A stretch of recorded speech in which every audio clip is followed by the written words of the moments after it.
Good evening to everyone. Thank you and welcome to the Sacramento City Council meeting. The meeting is now in session. Ms. Concolino, please call the roll. We'll start with Member Ashby. Here. Warren. Harris. Here. Hanson. Here. Chenier. Here. Guerra. Here. Jennings is online and is teleconferencing in, so he'll be counted as present. Carr. Here. And Mayor Steinberg. Here. We do have a quorum. We do have a quorum. Can I do a big day of giving? Sure. Mr. Cespedes, Luis Cespedes, I wonder if you might come forward and lead the City Council and the public in the Pledge of Allegiance, please.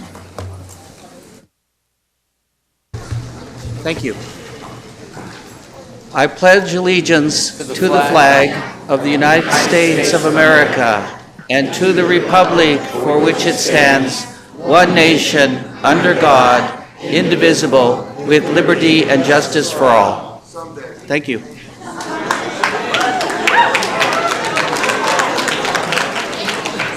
Thank you very much, Luis. We really appreciate that. We have a couple special presentations, even though it's not quite on the agenda. Mr. Hanson has a guest with him, Councilmember Hanson. Thank you, Mr. Mayor. Many of you know that today is a very special day for most of our nonprofits. Today is the Regional Big Day of Giving, also known as Big Dog. And one of the beneficiaries of the Big Day of Giving Challenge is our Front Street Animal Shelter. And so and there are over 500 nonprofits, I believe, that are participating, and I think more than $3 million has been raised so far. But I wanted to introduce Pop. He's one of 3 puppies from a litter, Snap, Crackle, and Pop. And as you think about what you're going to do with the rest of your evening, if you want to donate to your favorite charity, let it be Front Street, Sacramento Steps Forward, Covered Sacramento, any of the great nonprofits who may be here. Just think about giving back and being part of the community in the ways that work for you.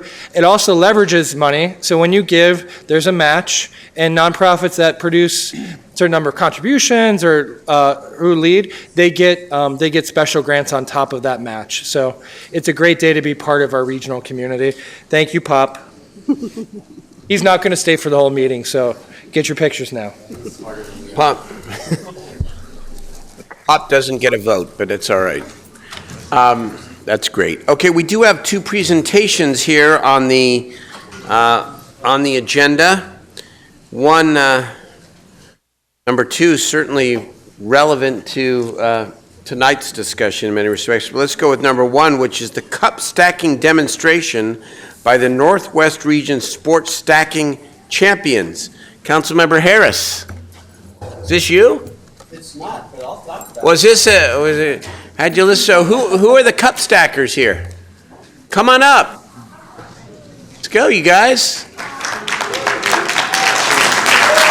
Okay.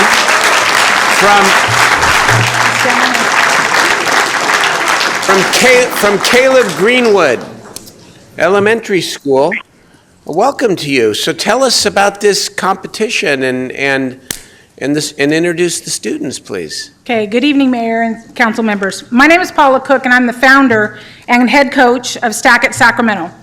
And it's a sports stacking club open to all ages and people of all abilities. We are currently stacking at Caleb Elementary School in District 3, and tonight it is my honor to share with you the amazing accomplishments of these students.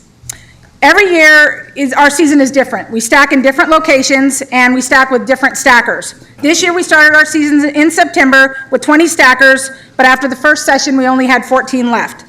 These stackers practice twice a week for 1 hour after school with their coaches, myself and another, and are required to practice at home. Sports stacking is different, as we don't have a game or event every weekend.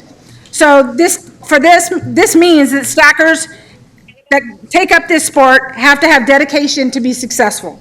Sports stacking competition is where stackers compete in individual events, the 3-3-3, the 3-6-3, and the cycle. If they have a doubles partner, they stack doubles. That means each stacker using one hand to stack a stack of cups. And finally, they compete in relay events made up of 4 to 5 stackers in timed 3-6-3 relay and head-to-head relays. The morning is full of qualifying and the afternoon is full of finals. Only the top 5 in each age division move on to final events. I'd like to have the stackers that I brought with me this evening do a few brief demonstrations of what these stacks look like. So Winton and Ami, can you guys go to the mat, please? Winton is 6 years old and a kindergartner, and Ami is 10 years old and a 4th grader. They're going to stack and demo for you the 3-3-3. Guys ready? Stacker set, go.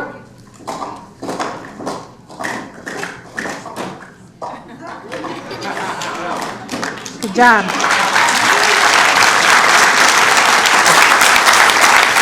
Guys, get your cups, please. Boys, get your cups.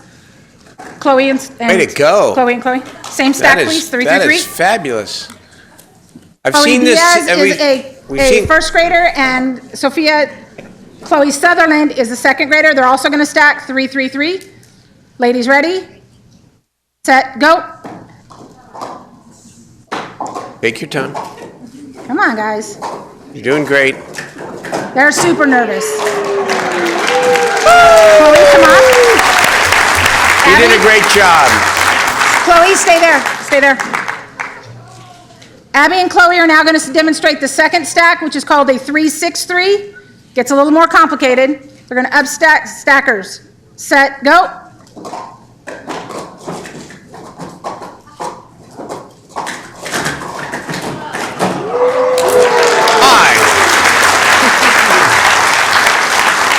Abby is in 3rd grade, and again, Chloe's in 2nd. Okay, girls, come off. Emily and Eleanor. We're going to stack. This is the premier stack. This is called the cycle stack. Stackers, set, go. They're going to start out with the 3-6-3. Transition into double sixes. Move on to a 1-10-1. And bring it back down to a 3-6-3. Wow. Stay there, doubles. Stay there. Unfortunately, we have a play going on at Caleb and swim team and everything else, so both of their doubles partners are not here tonight, but they're troopers and they're going to demonstrate doubles. So doubles are 2 stackers stacking, each using only one hand. So only one hand can touch the cups at a time by each person. So they're going to stack cycle again. Stackers set, go.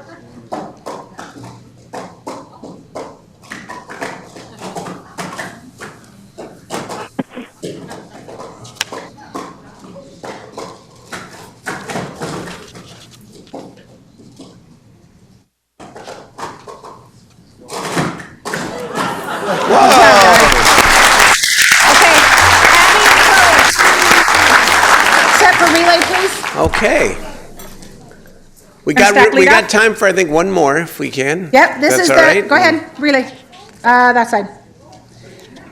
The shirts of the kid, Chloe, not that one. Put your cups down. Relay. Relay. Relay. Abby first, you second, Emily, you're last, Eleanor, you're third. Okay. Relay is done by a 4-man team. No. Or woman. Stackers, set, go. Sorry, coach's word's final.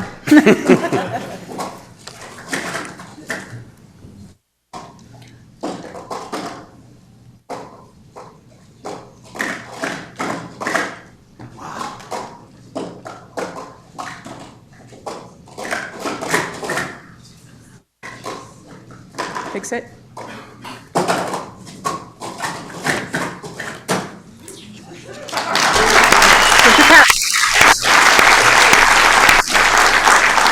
Their first test was on the road.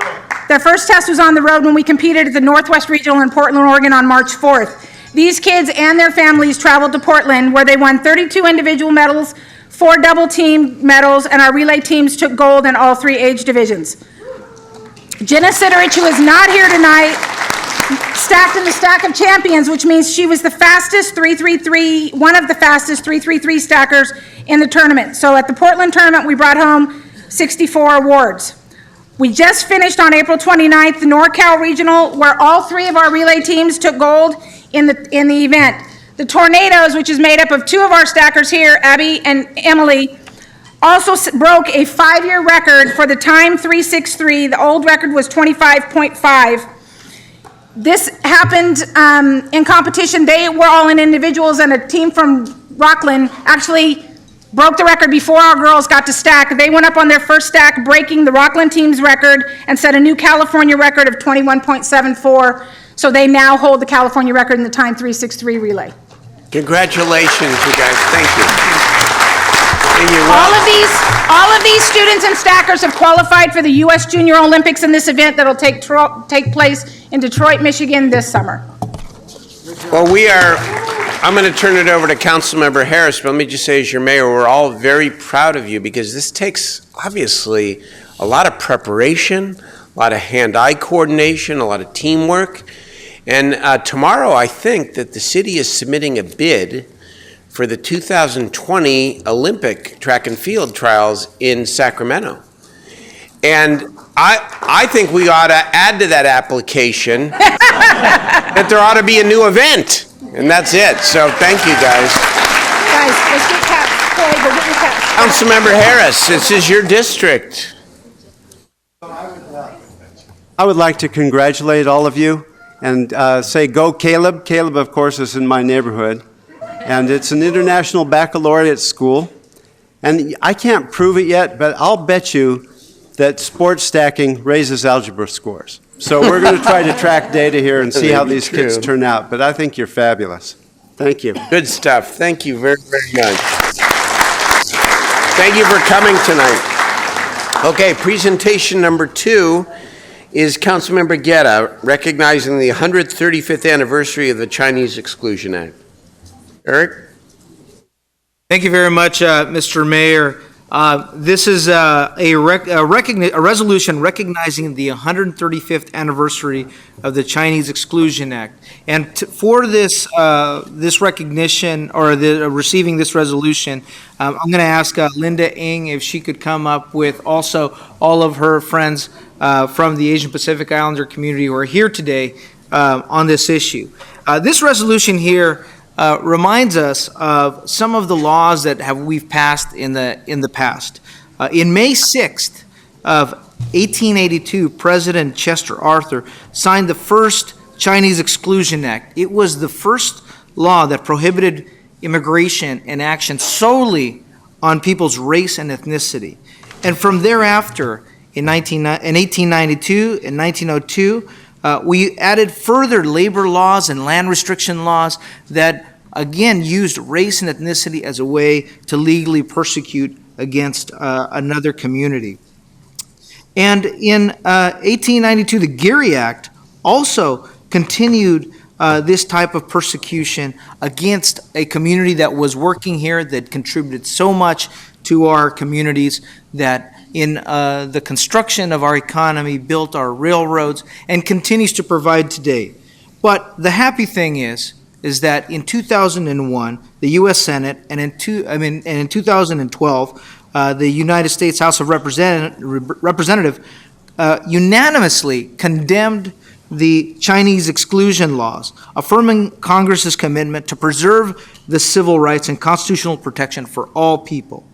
And here to accept this resolution that's now reads, now therefore be it resolved by the Mayor and City Council of Sacramento that we do recognize May 6th of 2017 a day of inclusion to honor the contribution of all immigrants and refugees who have enriched our community and acknowledged the harm racial discriminatory immigration measures that have caused the Sacramento to reaffirm its open and welcoming to immigrants and refugees and their role in the life of our city, state, and country.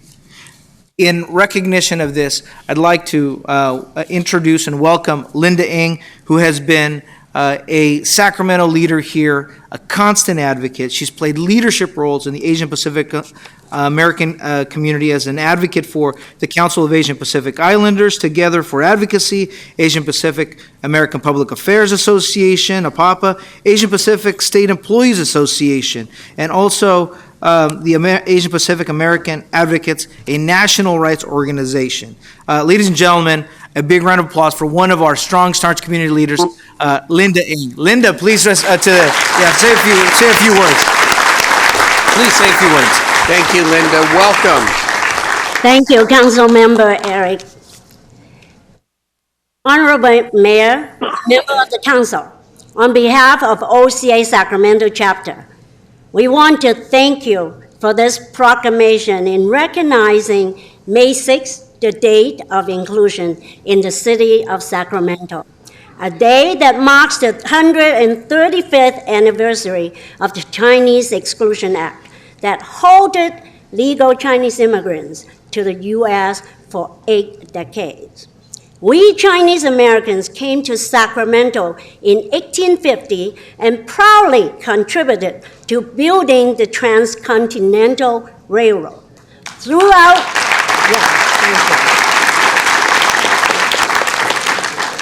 the century, immigrants and refugees have helped build a strong community and contributed positively to the growth of Sacramento. This is a significant moment to remind all of us that no such legislation like the Chinese Exclusion Act should be enacted in the future in order to allow those who come after us a chance to embrace their American dreams. Thank you so much. Very much, Linda. We have a quick resolution. Mr. Mayor, if you wouldn't mind joining me for a quick Of photo. course. Be honored.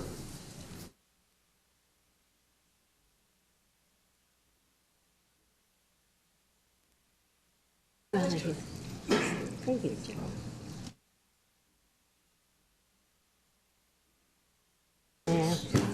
Sorry, we have to recognize discrimination. You guys want to head over to the center?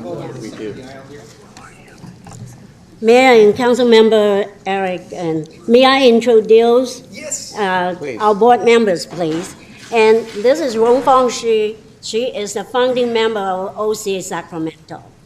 And this is Jinky Dollar. She is the executive vice president. And board members Marcel Lumaquin and Wei Ju Wen. And we also have a couple members on the seat that they just don't want to come forward. But thank you so much. Let's take a quick photo and then. We'll put you right here in the center. Well, he's in that thing there. See if it's.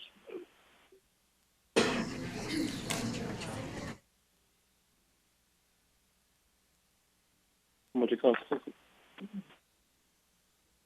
Another round of applause for our.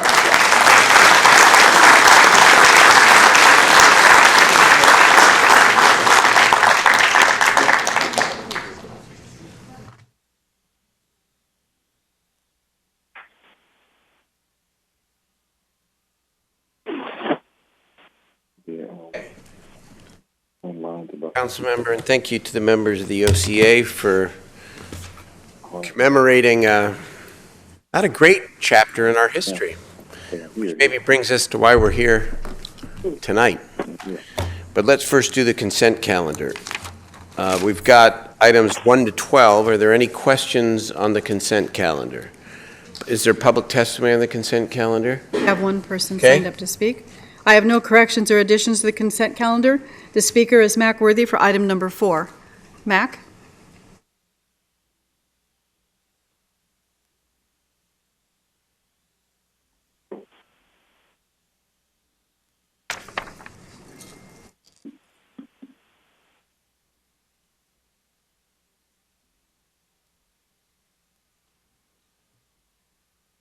Good afternoon, panel.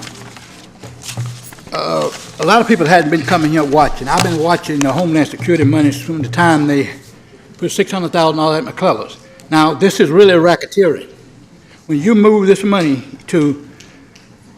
for equipment of safety, that's not, state of California don't own a Homeland Security. That's federal government. See, you ain't earmarking no money. You using it the way you want to use it. And see, that's the same thing you do when the night lights. You move that money from the night lights over to somewhere else. So you got to quit doing that. That's racketeering. You asking the people to approve it for one thing, and then you use it for another. That's not government. That's a lying government. That's what that is. So Homeland Security, and a lot of the black folks get involved in what's going on in Homeland Security. It's pitiful. You don't have no black folks employed over there. Right on Capitol, I had a run-in with the guy, and I know this was true facts. This reason I want Donald Trump people to come here, I'm going to point these folks out and sit in their face and let them know this is your problem. The same thing to you all. You all the police's problem. You cannot micromanage this police department. Get out of the way and let the police department manage the police department, and you'll solve some issues here. I'll move the item. Second. Moved and second. We need to do a roll call because Vice Mayor Jennings is on the telephone. All right, teleconferencing requires a roll call vote. So Member Ashby? Warren? Harris? Hanson? Chenier? Guerra? Jennings? Aye. Carr? Mayor Steinberg? Aye. Thank you. That motion passes unanimously, 8-0. Okay, let's move to the heart of the evening, which is calendar item 13. I'd like to welcome, does that need to be read, or how does that work? I'll just read the title as a discussion item. That's the legislative platform and the programmatic support for immigrant and refugees in the city of Sacramento. Let me introduce our Assistant City Manager, Arturo Sanchez. Ms. Councilman Guerra, do you want to introduce Mr. Sanchez? Yes, thank you, Mr. Mayor. First, I want to welcome and thank our new Assistant City Manager, Arturo Sanchez, who's used his legal expertise to help us on this journey. Just as a reminder for the council before he begins his presentation, this item is coming back because the council back in the fall, at the request of the mayor, issued the formation of the Safe Haven Task Force with 3 objectives, and that was to study whether or not we needed to revise our old City of Sanctuary resolution from 1985. Number 2, to review the platform to ensure that our city is acting in alignment with our values. And 3, determine if there is anything else needed to undertake by the city to protect its residents. And this is a way to frame the conversation of the 3 items that our Assistant City Manager is putting forward together. Exactly, that's exactly right. I asked Councilmember Guerra to chair this task force made up of several council members. As you'll see tonight, he and the task force have done an excellent and thorough job, and we look forward to the presentation. Welcome. All right.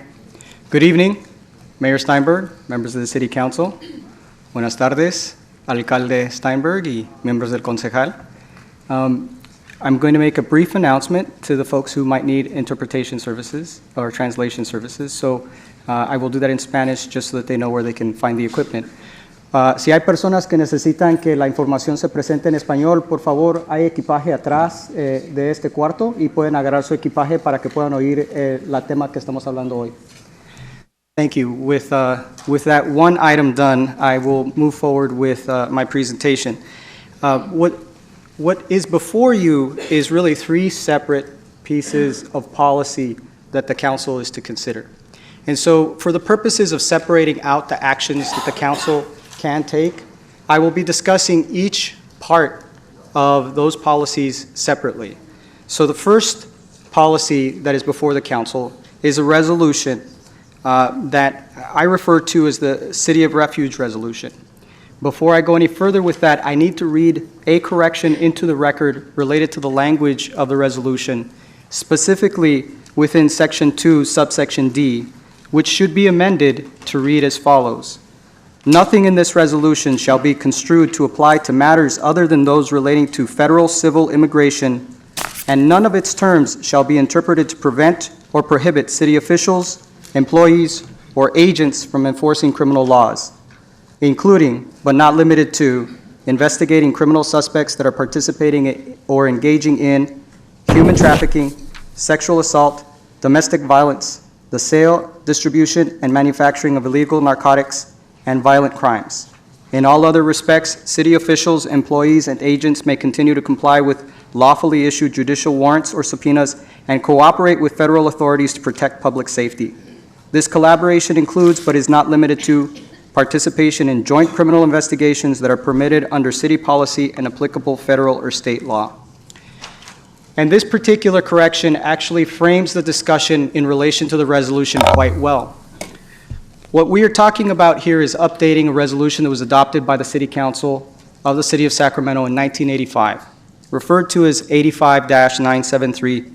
The resolution established that the city be a safe haven for refugees residing in the city by resolving that no city employee or department would request information about or otherwise assist in the investigation of the citizenship or residency status of any person unless such inquiry or investigation is authorized by state, federal law, or city ordinance regulation, and that no city employee or department shall condition the provision of the City of Sacramento benefits, opportunities, or services on matters related to citizenship or residency status unless authorized to do so by state, federal law, or city ordinance and regulation. The substance of this resolution is being updated to reflect that the city as a whole is a city that welcomes all folks from all nationalities and all cultures. That it is a city of refuge, more than just a city of sanctuary, but a city of refuge where people can find services and be served by people who do not care about their status under immigration law. It is not intended to provide cover or to help those who are breaking the law. It is simply updating our old policy from 1985 to be consistent and to comply with federal law. In fact, this will put us in a better legal defensible position with regards to some of the legal actions that are currently being taken by cities and other jurisdictions and potential threat by the federal government. So it only puts the city in a better legal defensible position and allows us to continue to respect the rights of those individuals from countries who may or may not be here with documents. That policy is before you as a resolution, and the resolution is entitled Reaffirming the City of Sacramento Status as a City of Sanctuary, Clarifying the City's Policies and Procedures on the Enforcement of Federal Civil Immigration Laws, and Repealing Resolution Number 85-973.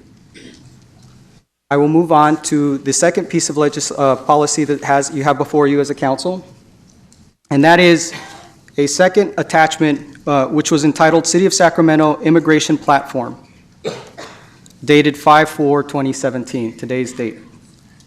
What you have there before you are policy statements for the council to consider as a legislative platform for both state and federal lobbying. These are intended to be value statements for the council and the city with regards to how we should direct our federal and state lobbying efforts. It is imperative that the council consider these two items separate as two different policy documents and require separate discussions, as the platform from a legislative agenda perspective may require some nuanced work by the council for the entire council to feel comfortable. I want to take a step back and talk about both documents and how we got here. The task force that was set up included a huge number of stakeholders and community members. It did not include everybody that it possibly could, but it included all of those who were willing to step forward and have a discussion about what they felt was an important policy consideration for the council to have. They have put their minds and thoughts together and given us their best perspective through the council members who were part of that task force as to what these pieces should reflect in terms of values for the city. It is now up to the council to consider whether these statements in fact reflect where as a city we should be, or if it should be amended in any way. I will not take up the time of the council by reading the specific agenda bullet items, but they are contained in the document, and any discussion, I am available to answer questions when the time is appropriate.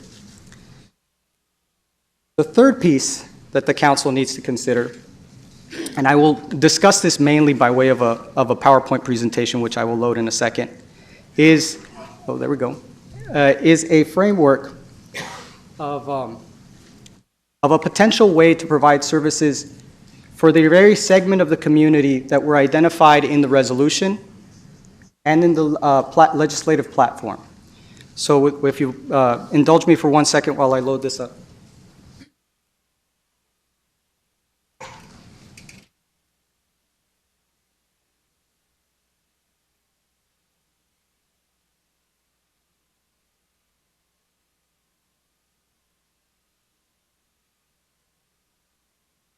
So when the task force met, it was specifically asked, do we need to update our resolution? The answer to that was yes, and you have that document in front of you. Are there other legislative items that we should consider? And the answer to that was yes. And that's before you as a legislative agenda, a platform, if you will. And the third piece to that is, what other additional services should we consider to this particular population or this segment of the population that is most impacted by the current theme, the current agenda, the current mood of the nation, if, for lack of a better way of looking at it? And it is important for me to start with a few caveats as staff. As staff, we staff the task force, and so this is being presented as a faithful delivery of what the task force arrived at. It is up to the council to determine whether or not this is the right investment to make in light of other budget constraints that you have, and you will have that discussion as you see fit. But it is important for me to couch that this request and their request to you to provide funding for these services is occurring outside of the normal budget process.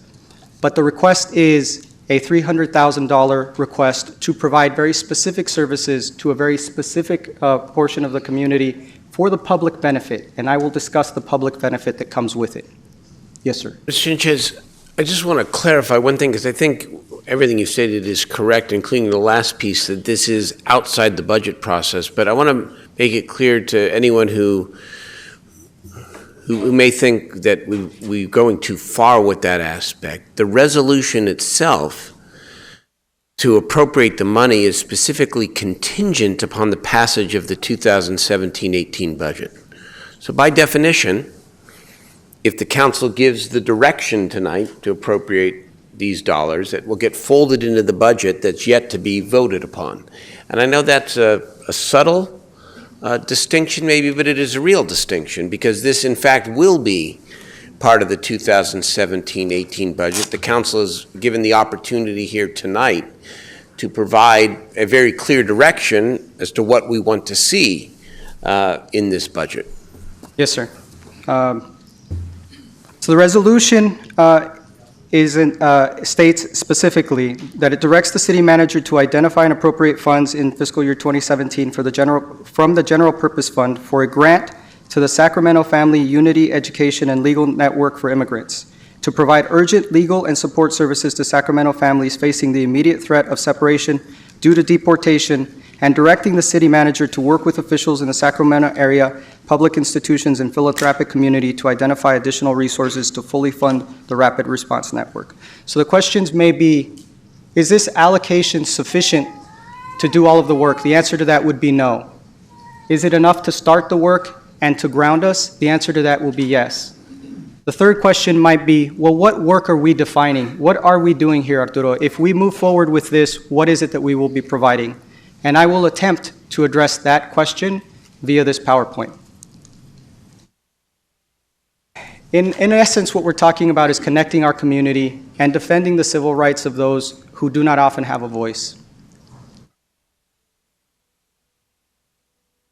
Sacramento, we protect and value all residents.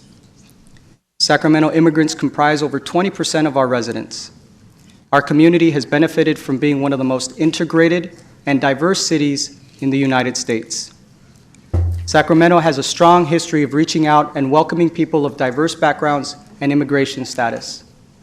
In 1985, the City Council adopted Resolution 85973, which recognized the dignity and human rights of individuals fleeing war-torn countries, and stating that Sacramento is a sanctuary city that shall serve as a haven for refugees now residing in the city of Sacramento until they can safely return to their homeland or until they can receive federally recognized residency status. This has been the policy of the City Council of the city with respect to all residents of Sacramento since 1985, unless, of course, if you adopt the amended resolution. So the public benefit. I feel it is important that we talk about what this $300,000 investment would mean in terms of public benefit. The city would be providing a public benefit through a grant to nonprofits that would provide services independently of the city to immigrant Sacramentans. The city is not legally representing the individuals. Providing a grant to provide services that include professional services such as legal services does not violate the law. The city has a substantial and compelling public interest in keeping mixed immigration status families, i.e. American-born children, together to avoid devastating economic and social impacts of deportation. Providing funding for legal information and representation to residents, including guardianships, powers of attorney, and asset protection, furthers and promotes the city's efforts to mitigate the negative impacts of deportation. I do want to make an important point here that should be highlighted and that was not stressed enough in my report. That is that this program will have an emphasis on immigrants facing imminent deportation or other adverse action as a result of immigration activities. So, Sacramento has a number of institutions throughout the city that all provide services and support to the groups that we are talking about. And I could fill this entire screen with all the dots of all the people who play a role in protecting and maintaining the fabric of our city, and that includes the immigrants. And those folks all play an important part in the network as it was described and developed by the folks who were participating in the task force. So what is it that will be done? If you took all of those points throughout the city and you thought of them as these clear lines that are showing up in this diagram, these are all entry points. These are all connection points. Refugees, immigrants who are undocumented, folks seeking political asylum, folks not wanting to return to their war-torn countries, they all have a touch point in our community. And all of those touch points will become the fabric of the network that will help Sacramento Family, Unity, Education, and Legal Network for Immigrants connect with them and funnel them into services. So we're talking about immigrants, families, refugees. The network will help them with family preparedness workshops, education and community engagement, and most importantly, and probably most dramatically, rapid response, deportation prevention representation. So what does this mean? For family preparedness, it means there would be grants to other nonprofits to help with collecting information and making sure people know where to go to get resources. For the rapid response, it would mean eternities and affirmative relief. For the education and community engagement, it would mean working with community partners to make sure that the right information gets out into the community. And why is that important? A lot of us have heard about raids that didn't turn out to be raids, or stops where there actually weren't stops. There's a lot of fear. Information is power, knowledge is power, and the network is seeking to help inform people so that part of the fear gets alleviated, but also so that they can go where to go for appropriate support and resources. They'll be basically held up by all the community-based organizations, the volunteers, and others who will help with translation and other needs. So that, in a nutshell, is what the network will be. Could we have more detail? Yes, but we chose not to go any further because providing more detail leaves out the partners who haven't yet been identified in all those dots in the city. So the resolution specifically directs the city manager or his designee, which could be me, to negotiate and execute a contract with the fiscal agent for the network, which would be California Rural Legal Assistance Foundation, to negotiate the terms, the objectives, the measurables, and the specific sets of communities and how we will serve those folks.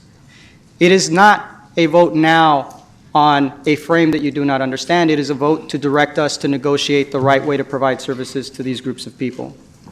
And so in closing, I would say Sacramento, which is hard to read there, embraces, values, respects diversity and civil and human rights.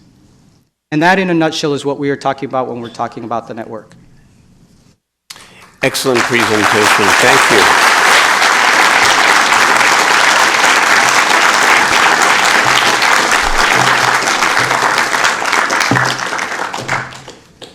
Thank you very, very much for a thorough presentation. I know the council is going to have questions and discussion, but it's our practice here to begin with the public testimony. And there are 57 people signed up. All but four have indicated that they are here in support of the resolutions, which...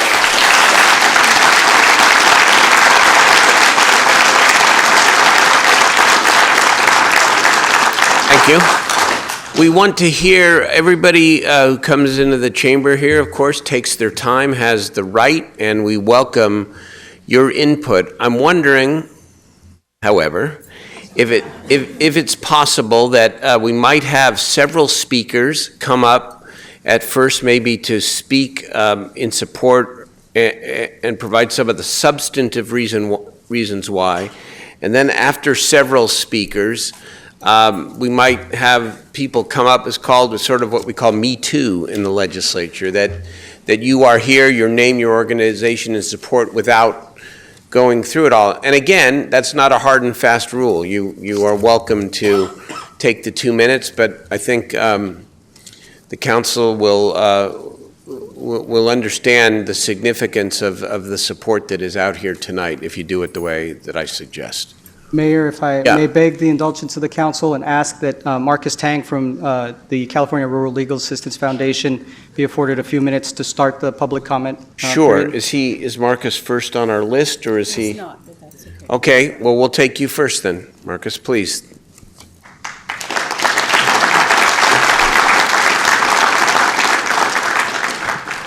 Good evening, Mayor Steinberg, members of the City Council, City Manager Chan.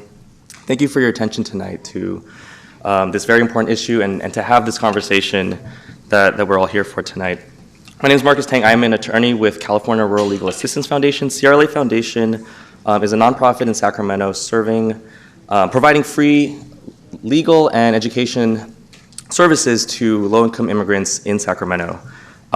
We've been very fortunate to have been able to work with Councilmember Guerra's office as well as the City Manager's office to develop and conceptualize the FUEL network, the Family, Unity, Education, and Legal Network for Immigrants of Sacramento. So I wanted just to take a little bit of time to share with you the emerging needs that we've realized since the election that we see in the community and how we anticipate the FUEL network and how we envision the FUEL network to respond to those needs. Since the election, service providers who work with immigrants have seen a dramatic increase in the fear, anxiety, uncertainty facing the immigrant community. And we've all been inundated with requests for Know Your Rights presentations, with requests for consultations. And this is really the motivation for the FUEL network.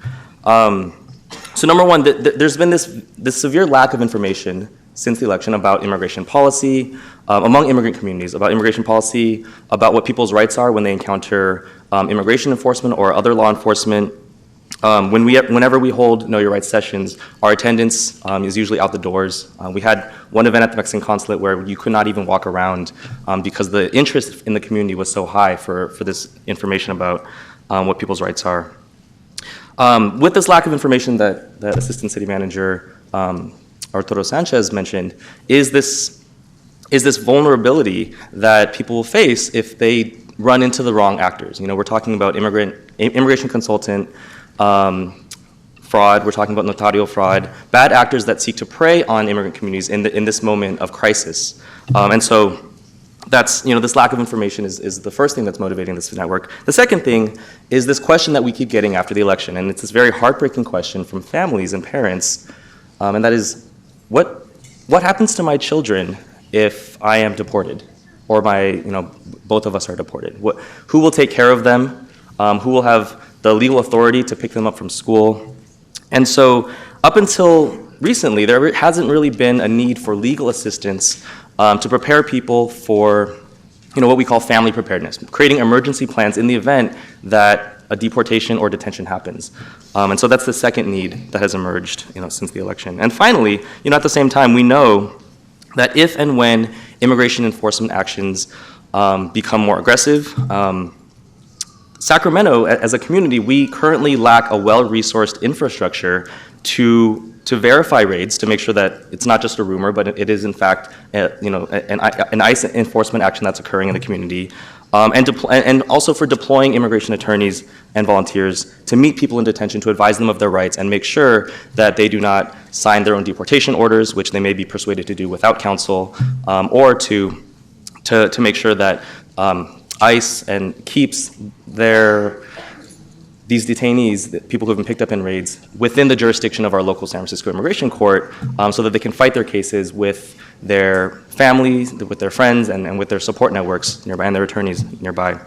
So the Safe Haven Task Force decided that the best way to respond and prepare for this crisis facing the immigrant community is to bring together as many parts of the Sacramento community as possible. And so we're talking about community-based organizations, religious organizations, nonprofits, pro bono attorneys, both immigration attorneys and non-immigration attorneys, law school clinics, the law schools, the Mexican consulate, a wide range of partners to work together to offer these services that will help meet these three needs that we've identified. And as Arturo Sanchez mentioned earlier, because we want as many partners involved and we want the network to reflect the diversity of the Sacramento community, rather than decide exactly how much of each service will be offered by which partners, we figured it would make more sense to have that conversation as we develop the network to make sure that as many people are as included as possible and that it truly does reflect the diversity of Sacramento.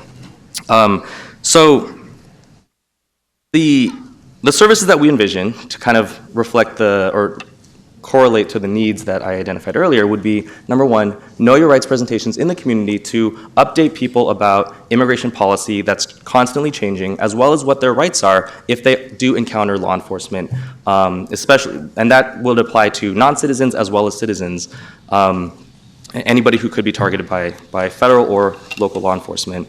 Number two, to respond to this heartbreaking question that families have been asking us, setting up training CBOs and offering family preparedness assistance where we help people create powers of attorney, advise about guardianship, advise about caregiver authorization affidavits so that they know they can set up some sort of legal plan in case, the tragic situation of deportation or detention happens to someone in their family.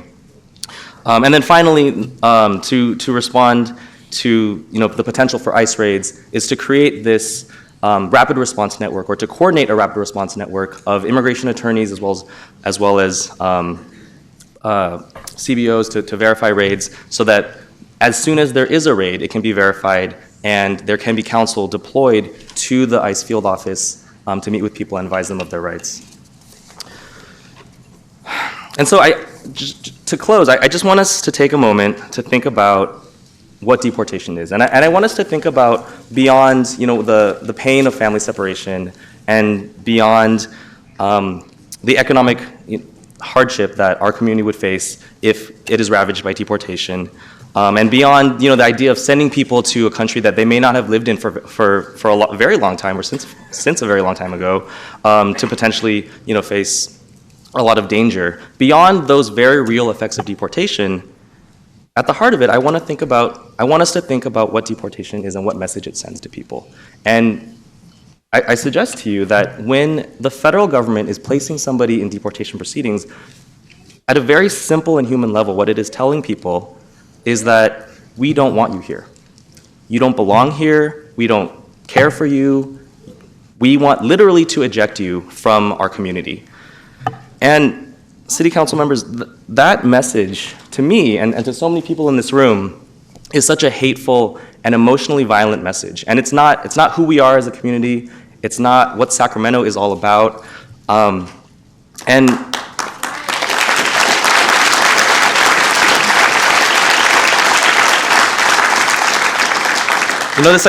this idea that regardless of who you are or what you have to contribute or what you've already contributed, that because you were not born in the United States, you do not have a place here. That is so antithetical to who we are as a community.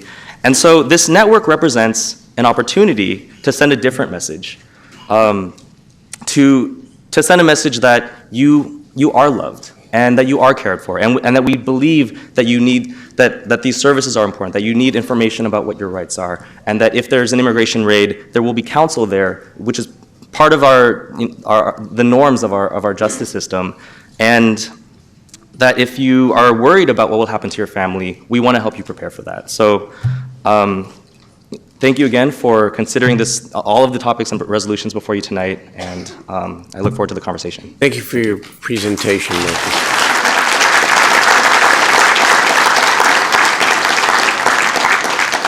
Again, we're gonna, okay, who's next? Okay, so we're going to call three at a time, which is our normal practice. We'll start with Luis Cespedes, Cespedes. Sarah Bobbitt, and then Black Nordal. Blake. Blake Blake. Nordal. Good evening. Evening, Mayor Mr. Steinberg, it's an honor to be here. I want to thank Councilmember Eric Guerra for his leadership, all of your staff who've been extraordinarily professional in this. I want to basically outline just very quickly why this is important. And I went to the dictionary and I asked, what does sanctuary mean? And in Merriam's dictionary, its only secular definition is a place of protection. So let's ask this question. What are we protecting? Why are we protecting? And who are we protecting? And ladies and gentlemen, as Judge Orrick said on April 25th, and as judges in Hawaii and in Pennsylvania and in Washington, we are protecting the Constitution of the United States. That is what we are protecting. We are giving sanctuary to the Bill of Rights and the Constitution. And let me say how we're doing it, and that's why it's a beautiful place to be here. Because you joined with other cities to say you have a 10th Amendment right under the Constitution to decide how your police will function. And Judge Orrick vindicated that because he cited two important cases, one of them written by Justice Antonin Scalia, U.S. versus Prince and NIFB versus Sebelius, that said you cannot commandeer local jurisdictions to enforce civil immigration law. As a lawyer and as chair of the Lawyers Advisory Committee, what does that mean? To your audience who may not know this and many watching, civil immigration violations are that, civil. It is only criminal under 8 United States Code 1326 when someone knowingly enters against a deportation order. That is why consistently, constitutionally, courts have consistently said, and if you don't follow it, you may ultimately face civil liabilities. Under the Fourth Amendment, civil detainers are voluntary. A judicial warrant is not. And so your resolution tonight, written by your city attorney's office, brings into conformity 8 United States Code 1373, which says we are going to comply with 8 United States 1373, even though we don't have grant money that says it. And the president could not use the force of federal funds as a weapon to withhold federal funds, and that has been held, and I think the Ninth Circuit will hold it because those two cases are important. Who are we protecting? Ladies and gentlemen, our economy would collapse without janitors, maids, landscapers, nursery workers. And one more thing I said the other night, there is no farm to fork without farm workers. Our entire industry will collapse. So we're investing in business, we're investing in taxes. These people in our community, 40% of whom are children with an immigrant parent, pay utility taxes, pay property taxes through their rent, and pay taxes and they don't take benefits. Why? Because they don't want to be a public charge. And so many people who've entered and overstayed visas, they haven't even broken federal law because unlawful presence, ladies and gentlemen, is not a crime. Congress passed a bill, the Sensenbrenner bill, the Senate did not pass it, so we are dealing with civil violations. Criminals and aggravated felons under our resolution are not protected. So the rhetoric that you hear on talk radio about sanctuary jurisdictions protecting constitutional rights is patently invalid and false. So finally, why are we protecting people? When I did the Pledge of Allegiance, someone said, not yet. And the reason they said not yet is because Abraham Lincoln said, we the people, by the people, for the people, must continue to make a perfect union. Tonight, by your vote, you are making us a more perfect community, a more perfect union, a more just union, a more passionate union, a more compassionate union, because the federal government that we're watching now is just the opposite. When they got rid of the priority enforcement program enacted by or set in place by the Obama administration, and we went back to secure communities, we have created a health and safety crisis around the country. This must stop because the Constitution is what we are protecting. And when you vote for this, you are voting for due process because We want rules that are clear. We want procedures. We want equal protection. We want the Fourth Amendment to be protected. We want Sixth Amendment rights to be protected to the extent they can in criminal proceedings, because you don't have a right to a lawyer paid for by the government in deportation proceedings. I urge you all to read the platform carefully, to read the resolutions carefully, to look at the Family Unity Education Legal Network program, because everything in there vindicates the United States Constitution that we have all upheld to protect and defend against all enemies, foreign and domestic. Thank you, Luis. Thank you very much.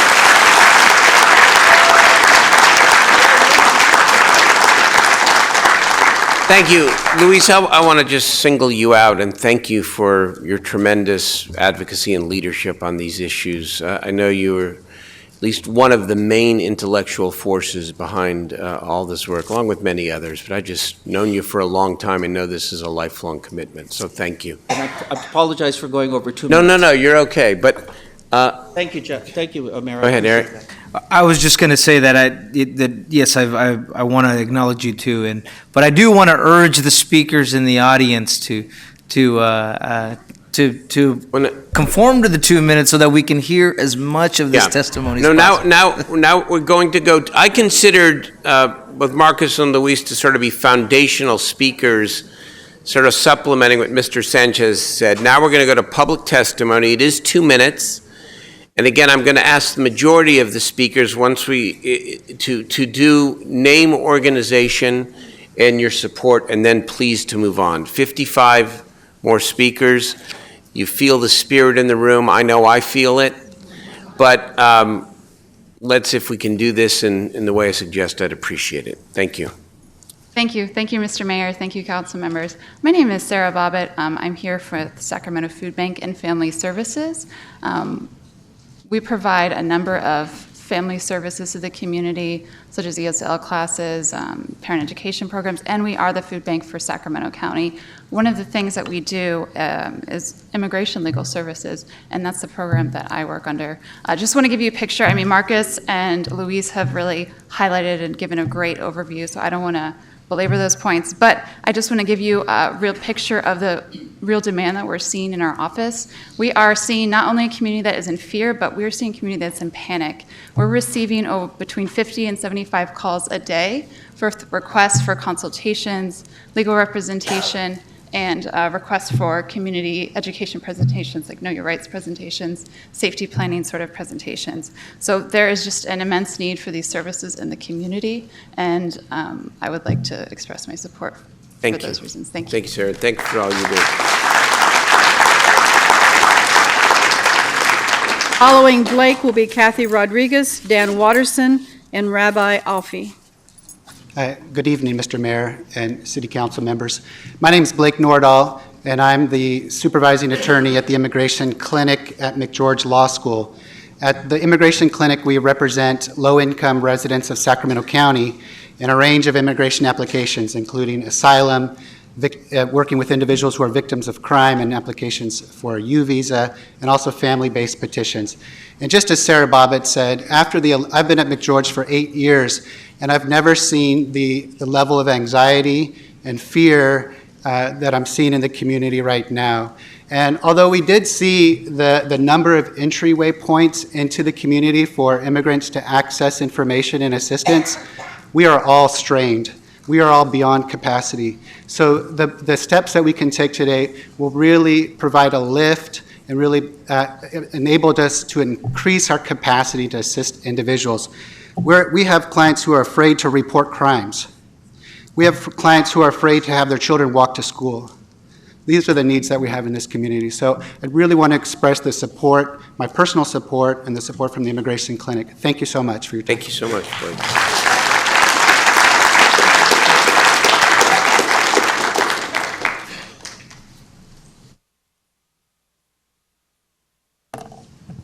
Good evening, everyone. Thank you for letting me have an opportunity to speak. My name is Kathy Rodriguez. I'm the CEO for the Sacramento Hispanic Chamber of Commerce. Like a lot of people here, this is an issue that's personal to me as a daughter of an immigrant. but it's also, the reason I'm here is really on behalf of our business community. It's to remind people that there's a lot of misconceptions out there, that there's the segment of community that is only being helped and is not contributing to our community, and that's far from true. So here's some stats that I wanted to make sure you all knew. Arturo gave one already. 20% of our residents are immigrants. 22% are workforce in our region. $9.3 billion goes to our local community, or 20% of the region's GDP. Most of the contributions, they said agricultural, manufacturing, construction industries. I'm going to add entrepreneurship to that. If you go to our diverse neighborhoods, many of the businesses there were started by immigrants. People that are shopping there are the other parts of the community there. Neighborhoods that are all in your districts, that aren't always top of mind, they've been thriving because of this community that's there. Our slogan is always, Sacramento is diverse. Come here. We appreciate you. This is a great place to live. It's a great place to work. It's how we're recruiting business to be here. If we don't protect the community that's adding the vibrancy to our diversity here, we shouldn't be using that slogan. That's the reason that we have it. So thank you very much for your time. I hope that you approve all these platforms, including the allocation that's greatly needed and will be very supported by everyone behind me. Thank you.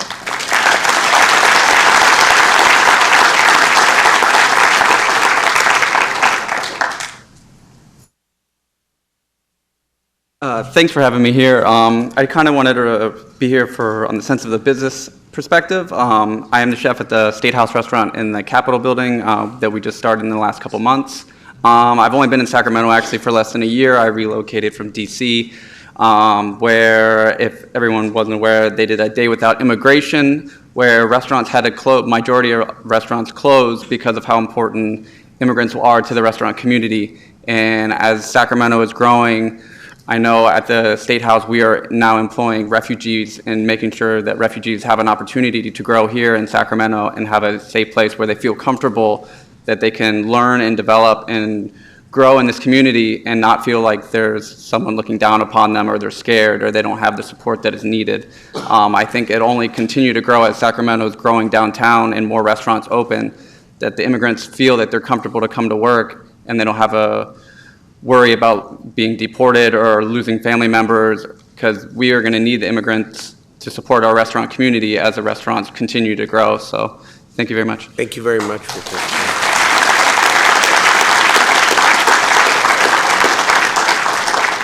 Following the rabbi is Henry Gordon and Basim El-Kara. Welcome.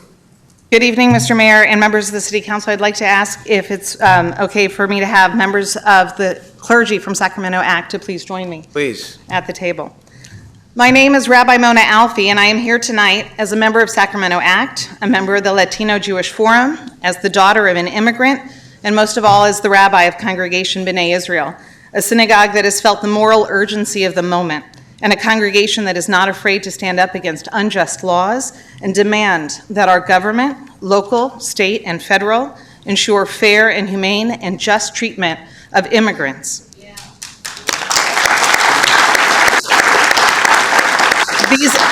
These immigrants are our friends and our neighbors. They are the children in our schools. They are an integral part of the life, culture, and economy of our city and of our state. Congregation B'nai Israel has declared ourselves a sanctuary congregation.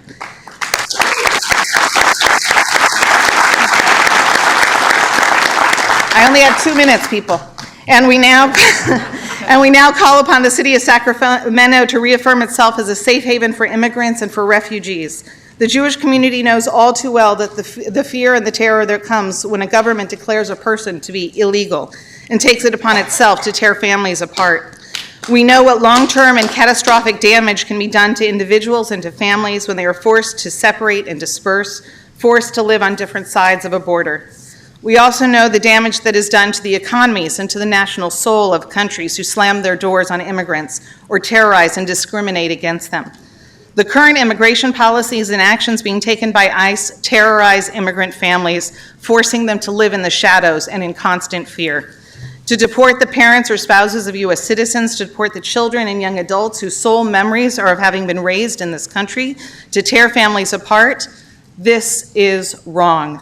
Sacramento is a city founded by immigrants. It is a city that has been revitalized over and over again by immigrants. They have invested their lives in our community, and we have an obligation to stand with them now. As Mayor Steinberg said just a few days ago in Washington, D.C., this is a matter of American values. We do not exclude people who came to this country as undocumented immigrants. We don't discriminate against hardworking families. On behalf of B'nai Israel, on behalf of Sacramento ACT, on behalf of the Latino Jewish Forum, on behalf of Sacramentans who believe in basic American values of doing what is right and just, I urge you, please pass a resolution reaffirming Sacramento as a sanctuary city and take the necessary steps to protect families facing the threat of separation due to deportation. Thank you. Thank you very much.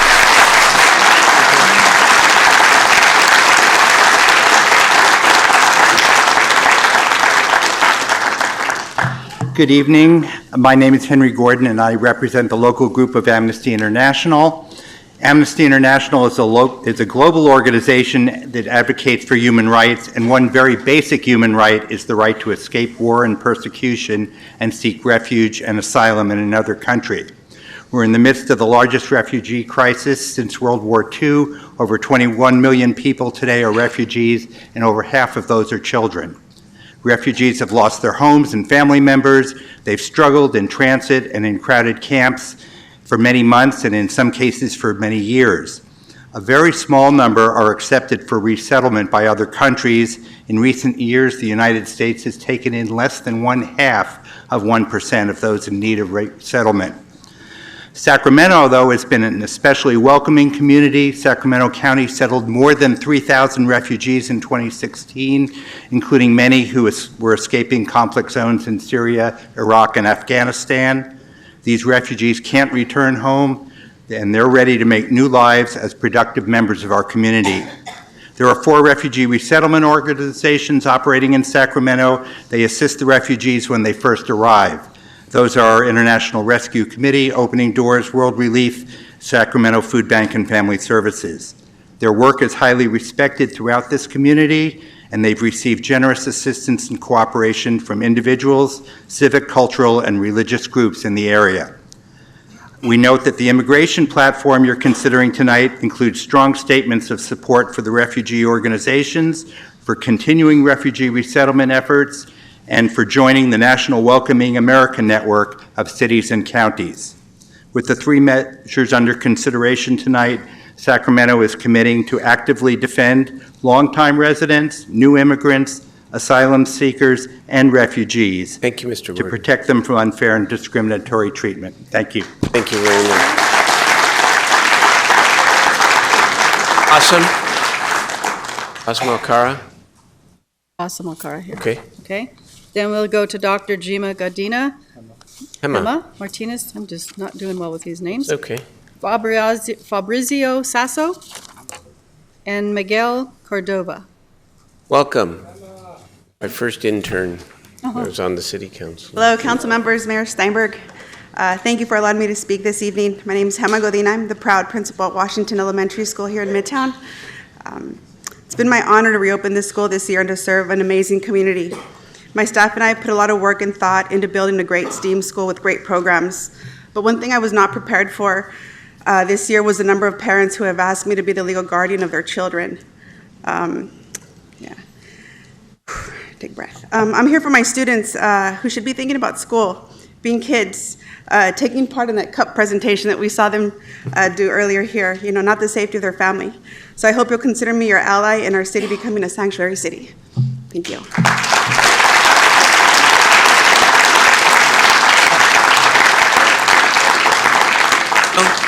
Fabrizio Sasso here. Okay, let's move on. Miguel Cordova. Brian Rivas. And then Rabbi Seth Castleman. Well, good evening. My name is Miguel Cordova, and I'm actually a proud parent to have my daughter at Washington Elementary, and we have a great principal there, as you just heard. But I'm also a state employee for the California Department of Education and member leader with SEIU Local 1000.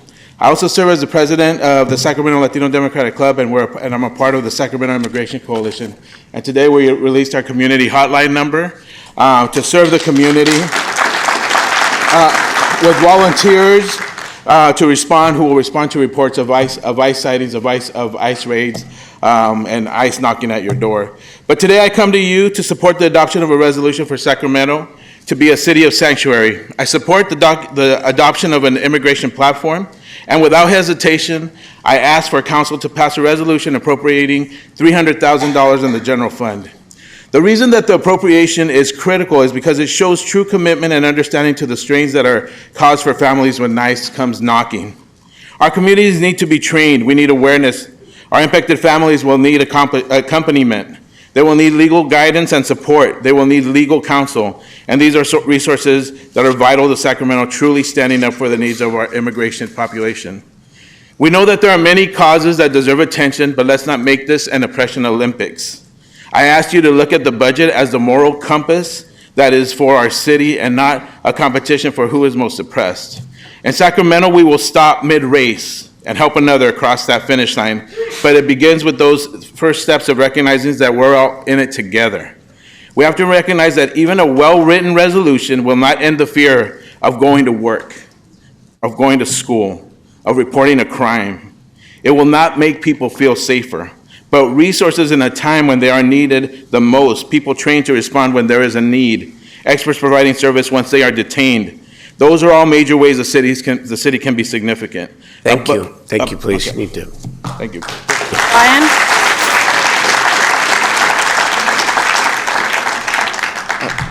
Mr. Mayor, if it's okay, my colleague, Ms. Singh Allen, is also a school board member. We'd like to address you together. I think that would be okay.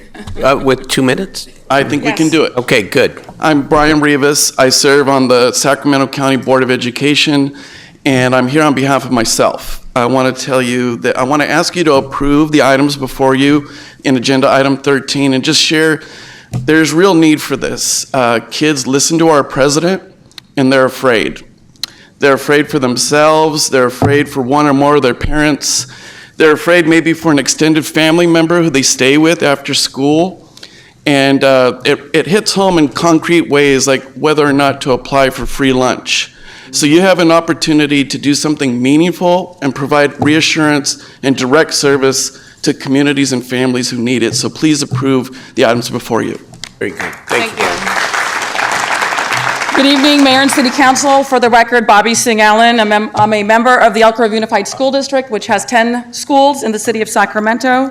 I'm also a proud Indian American, a Sikh American, and a proud immigrant. Thank you. I support the comments, so Me Too's and all of the comments that we've heard here this evening. But most importantly, please remember that administrations come and go, but pain and suffering is lifelong.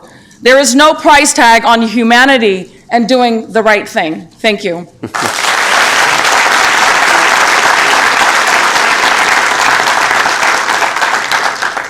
Rabbi Castleman? No? Okay. Thank you. Pastor Griswold? Good. Thank you very much, Pastor Griswold. Pastor Miles? Antonio Campos. Campos. And then Gloria Casillas and Jim Gonzalez.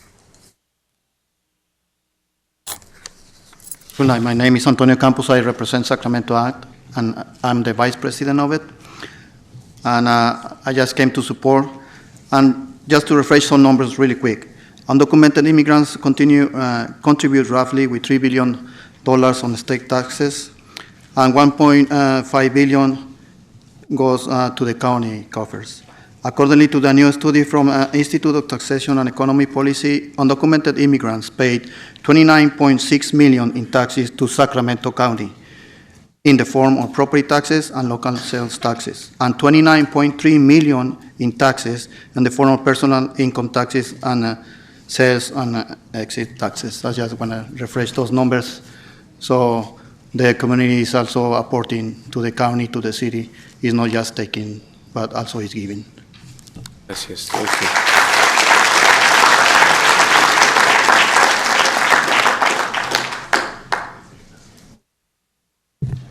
I'm going to speak in Spanish. So, If you speak, you don't have to hold the mic, just right in the middle and it'll come out. There you go. Muy buenas tardes. Mi nombre es Gloria Casillas y vivo aquí en Sacramento y pertenezco al Distrito 1. La razón por la que estoy aquí, obviamente, apoyo y deseo que Sacramento se convierta en una ciudad santuario. Mi familia es una familia muy trabajadora. Perdón, con permiso. ¿Quiere que le... Gracias. Okay, ¿puedo empezar de nuevo? Sí. I asked her to begin again if that's okay. She may need a little more time. Go ahead. Mi nombre es Gloria Casillas y vivo aquí en Sacramento y pertenezco al Distrito 1. My name is Gloria Casillas. I live here in Sacramento and I live in District 1.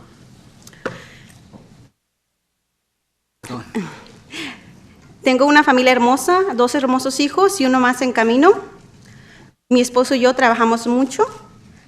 Mi esposo tiene un trabajo completo y tiene un part-time, además de que tenemos un negocio pequeño, limpieza de casas y pequeño porque yo soy la única que trabajo. We have a lovely family, and we both have jobs. I will summarize because I won't be able to say everything exactly the way she said it. We have dos hijos, ¿verdad? 2 lovely children. My husband works a part-time job as well, and we have a small home cleaning business. Small because she's the only employee.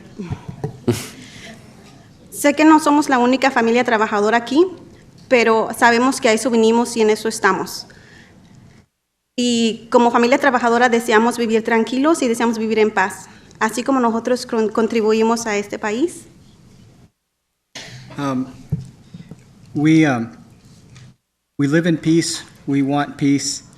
We contribute to society, and we'd like to be able to live in a peaceful society that we contribute to. Summarizing. Y estoy completamente a favor y un deseo para mí y mi comunidad es que esta ciudad se vuelva un santuario para todos. Otra vez, perdón. No, está bien. She's in support of the resolution. Gracias.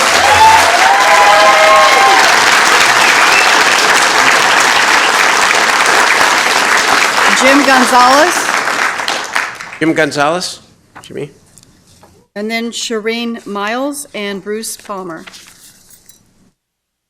Honorable Mayor, honorable members of the City Council, my name is Jim Gonzalez. I'm here representing Cien Amigos, and we have in the audience, of course, as Mayor Steinberg suggests, some Me Too's, which is Antonio de la O, president of Cien Amigos, and members of the Mexican Cultural Center of Northern California, and other Cien Amigos.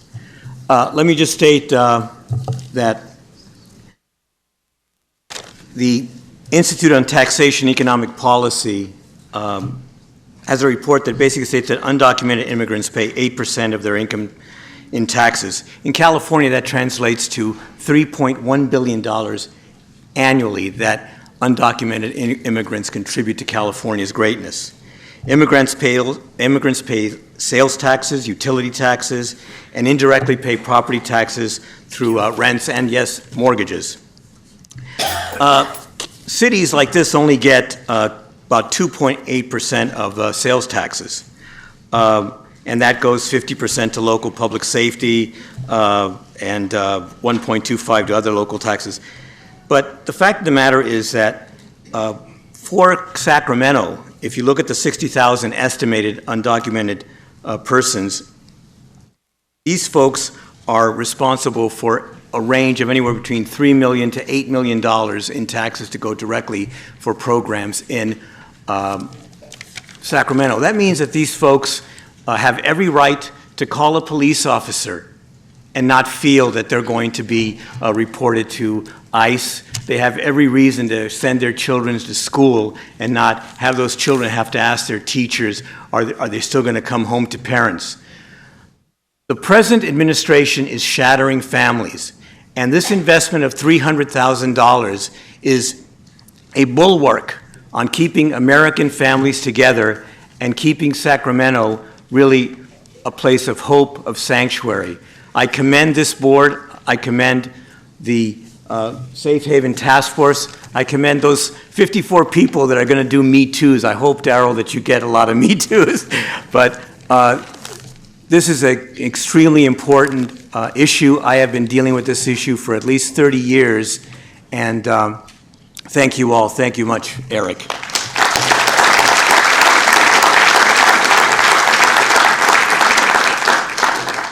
think this can be one of the starts of the Me Too's. I'm Shireen Miles. I'm with Sacramento ACT. I work with the homeless task force that works on that issue.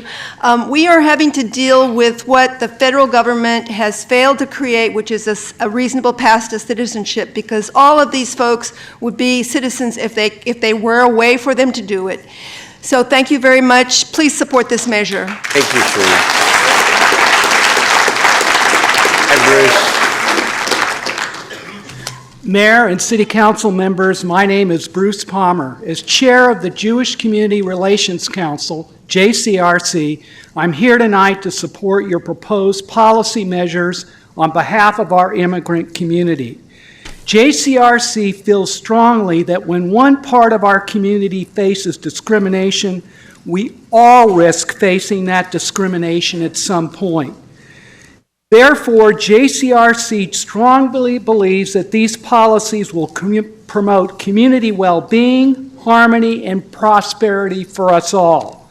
I want to thank the Mayor for his leadership that set the tone for this discussion and validated the best instincts of this community.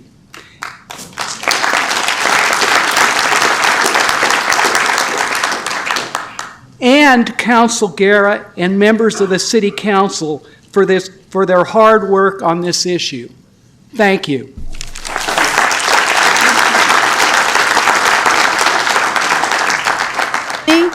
Tiffany Sharp, Rory Salem, Rick Bettis, and then Mario Galvin. Thank you, City Council members, Mayor Steinberg, and the Safe Haven Task Force. My name is Tiffany Sharp, and I'm an immigration attorney in private practice. I also work with Opening Doors as legal counsel for victims of human trafficking. I began working in the field of immigration law shortly after September 11th in 2001. During my almost 16 years, I have witnessed varying degrees of political, legal, and social sentiment pertaining to individuals who are here without proper immigration documentation. And never in all of my years have I seen the level of fear and hopelessness that permeates through our immigrant communities as I have seen since the election, the implementation of recent executive orders, and the Department of Homeland Security policy memoranda. Throughout my legal practice, many of the cases I have dealt with involve human trafficking survivors, survivors of domestic violence, and other cases involving victims of crimes that occurred here in the United States. Currently, there are immigration laws in place that provide remedies to these victims, and in many instances are dependent or contingent upon the victim's cooperation with local and/or federal law enforcement.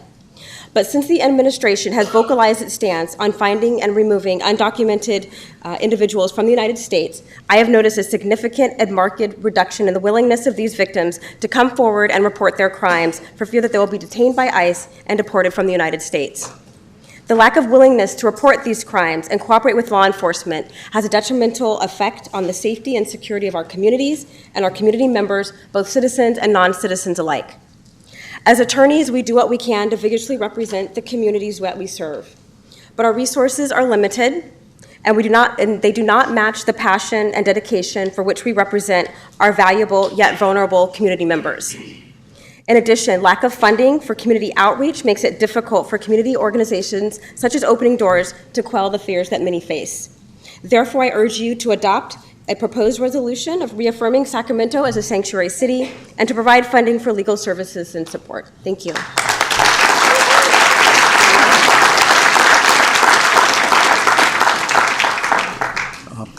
Hello. Rick Bettis, speaking for League of Women Voters of Sacramento County in strong support. You should have received an email message from our president indicating that support. And also in there, she indicates the support of the consistency of the national position of the League of Women Voters, whose office is in Washington. So you ought to be thankful for what you're doing and very proud. Thank you again. Great.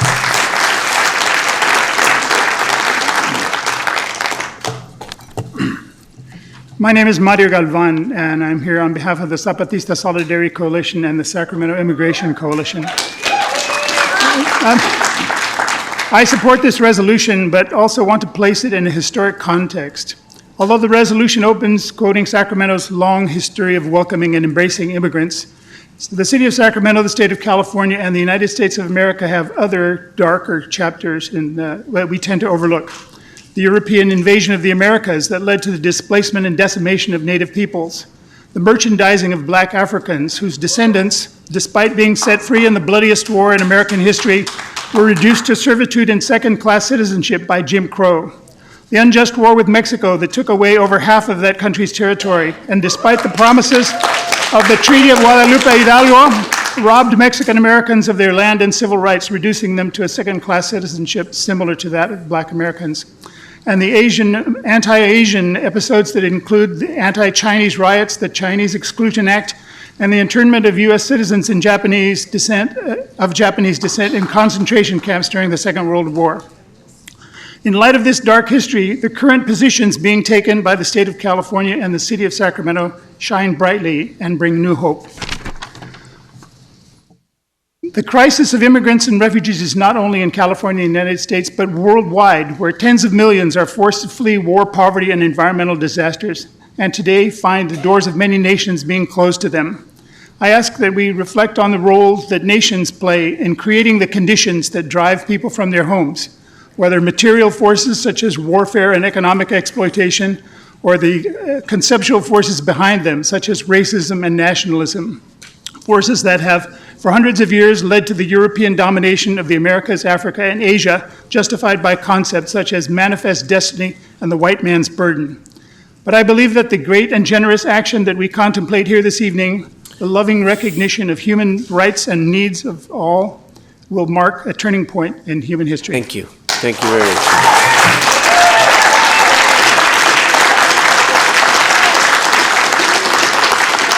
And again, all very important and compelling testimony. If it is possible, we have about 40 more speakers, I think. If possible, your name, your organization, Correct. and just your brief statement of support, that would be very helpful. Thank you.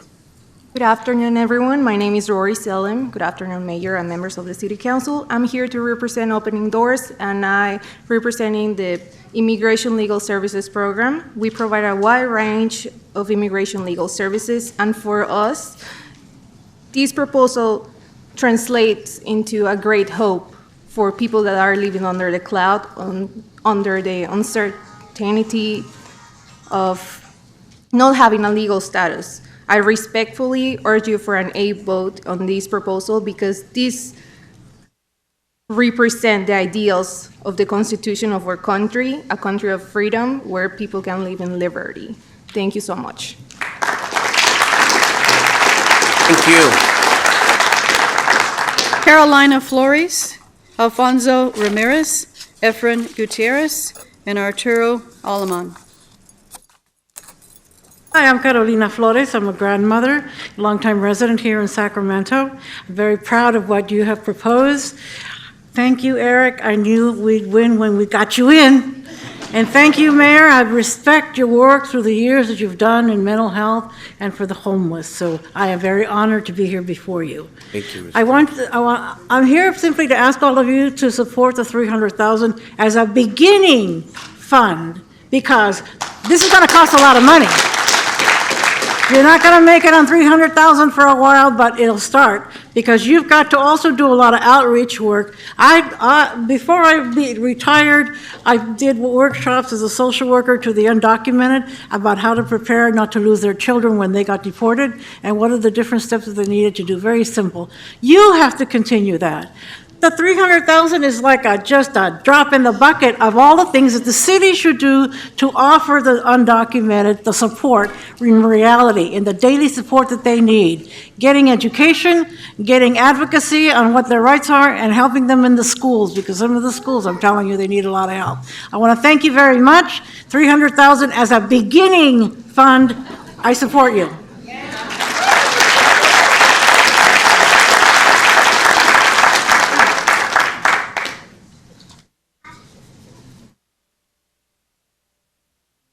Ramirez.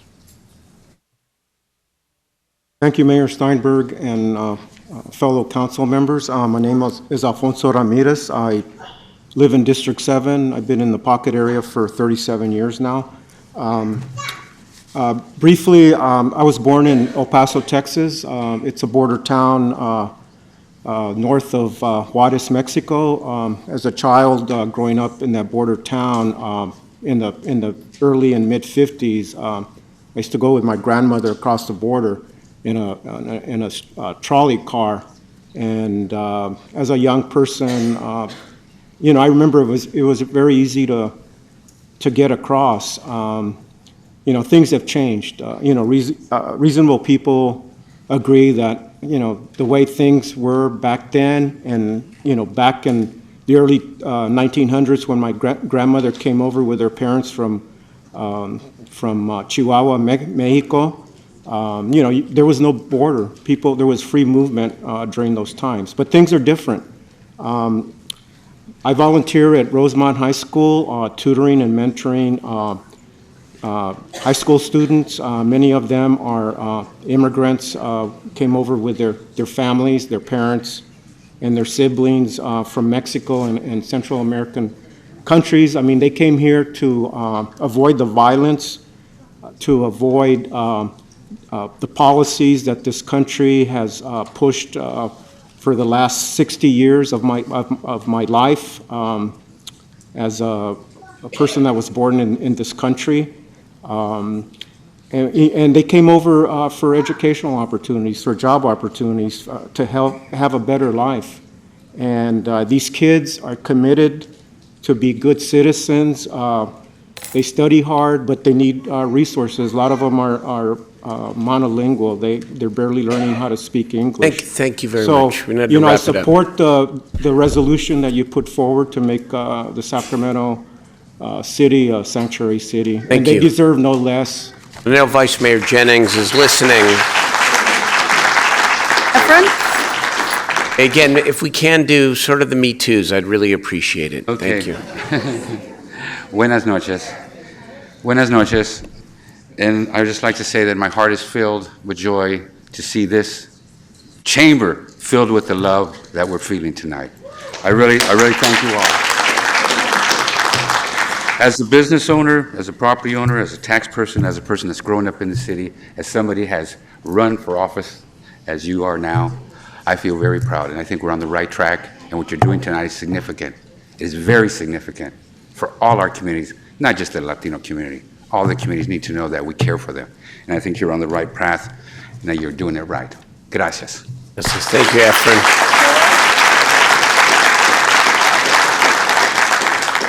Arturo Alaman? Arturo Alaman?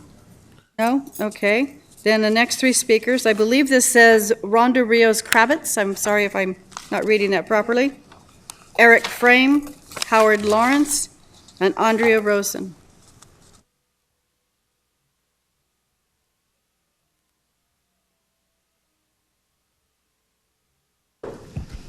Good evening, Mayor Steinberg and City Council members. My name is Rhonda Rios Kravitz, and I work with Alianza, which is an immigrant rights group, and we work with college undocumented scholars, undocumented students who have dreams to gain professional degrees and then work in professions to help others and to continuously give back. Their dreams were dashed with the election of Trump, and I want to read you an email message I received from one of my DACA students right after Trump was elected. This student graduated with a 4.0 from Sacramento City College, is currently a student in a prestigious private university. And I quote, "It is with great regret that I write this message to you all, but I wanted to inform you that I'm taking a break from it all. The results from last night's election have impacted me in ways I was not expecting. I need to take a break to grieve and to recover. Not only have the results from these elections gotten in the way of my academic plans, they have also impacted my loved ones directly. I know that this is the same thing you're all going through as well. And like you, I need time and space to mourn. Ever since I can remember, I have been a man of plans. I've always had a goal in mind and a strategic plan to achieve my goals. I always had a roadmap in my hands. Today is the first day that I find myself in complete uncertainty. Thus, not only fear, but the dashing of hope is a sentiment I hear continuously from my undocumented scholars. I urge you to pass all three policies and proudly affirm that Sacramento will be a place where all persons are treated equally with respect and dignity, regardless of immigration or refugee status. These policies will affirm that the city is committed to providing safety and security to all. These policies will help affirm to my students that we will stand with them and assert that immigrant and refugee rights are human rights. Thank you. Thank you.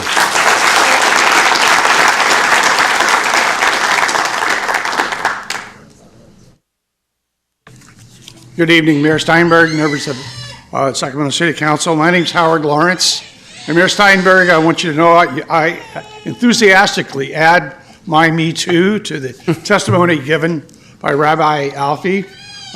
She spoke eloquently, the position of Sacramento Act that we're bringing for you tonight.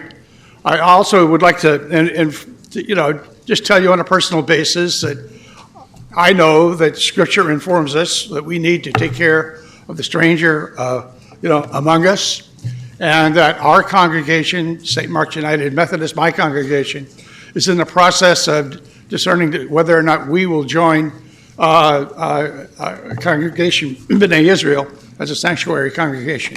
Thank you very much. Mr. Howard.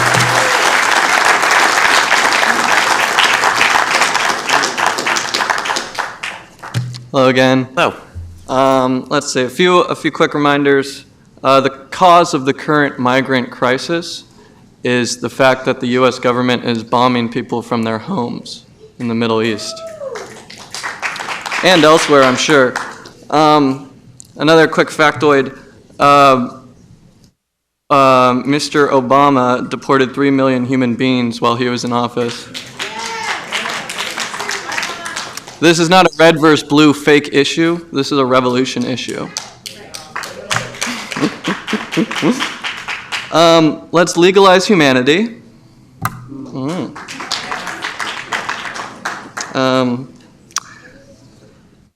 Let's see. Furthermore, a man by the name of Michael Nunez was murdered via cops taking his goods, his tent, his shelter, his sleeping material, and he froze to death on the steps of the city hall. I am hoping that we treat our immigrant brothers and sisters better than we treat our homeless currently at the moment.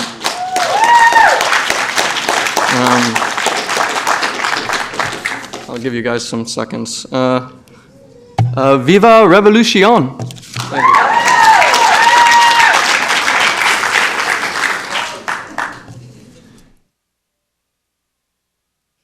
Good evening, Honorable Mayor and City Council. Thank you for letting us shorten our Me Too. I'm going to take 2 minutes and see if I can do it as short as possible. First, I'd like to introduce you to Rachel Rios here. She is going to be giving Rachel Rios' speech. Rachel and I were pleased to participate in the Safe Haven Task Force and thank Councilman Guerra for an opportunity to do that on behalf of the Latino Jewish Forum. So very briefly, we are asking you to support all 3 items in item 13, and wanted to let you know that the Latino Jewish Forum came together a couple of years ago before the election, and fortunately discovered that we had a lot of work to do after the election occurred. You've heard a lot of great reasons, so I don't think I'm going to go into it. I just want to say that we agree that $300,000 is kind of a down payment, that the fuel network is going to be not reinventing the wheel, but rather coordinating existing services to make the existing providers of immigration and education services in Sacramento more efficient and more effective. So we believe that $300,000 is a modest sum when considering the amount of taxes that immigrants pay in Sacramento and the rest of us who want to support those services. So my punchline is, I ask you, our leaders tonight, to be a mensch, which are persons of honesty and integrity and honor, and support all 3 immigration ordinances without hesitation. Thank you very much. And here's Rachel. I'm actually Helen Roth-Dowden from Latino Jewish Forum, but I'm speaking for Rachel. She asked me to do a brief statement. Rachel is the head of La Familia. Tonight they had a fundraiser for the big day of giving, so she had to leave early. But she wanted me to let you know that of her support, the support of her organization, that this is a cost-effective measure, and that the people that you're helping, you'll be helping families with the resources necessary to get their situations in order. It helps everyone. It treats our community members with dignity. It's proactive, preventative, and it's cost-effective. Thank you very much. Thank you, thank you to thank Rachel and the Latino Jewish Forum for us. Okay, good work.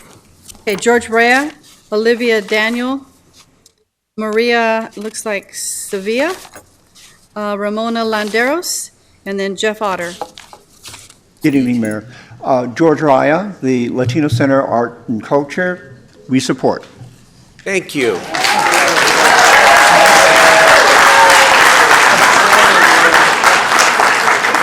Give that man a prize. Thank you, George. My name is Olivia Daniel, a resident at Mutual Housing California in Sacramento, representing 4,000 residents in all communities, and I support the sanctuary city.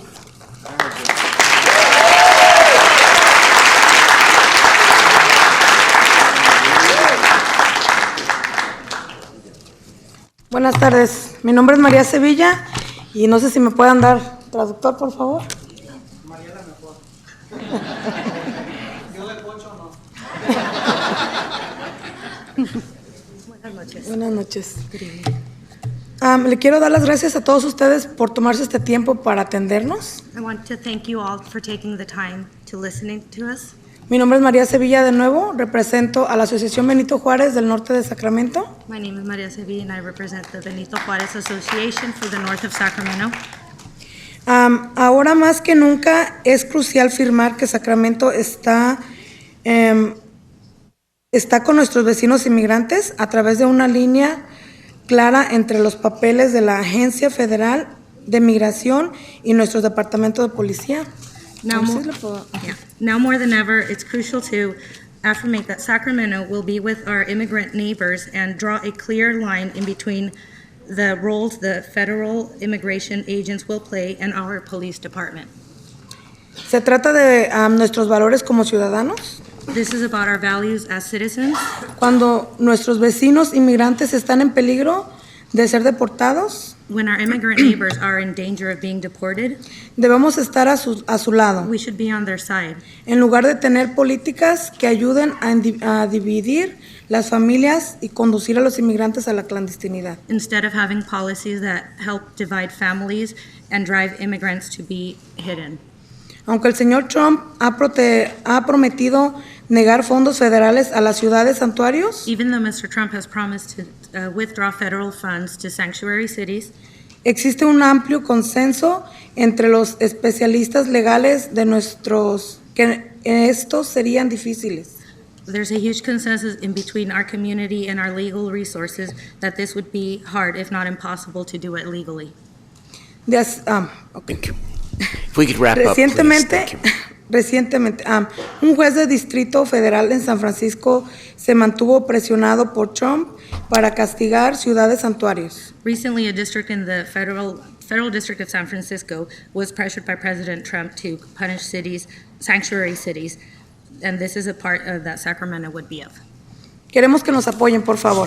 Gracias. Thank you very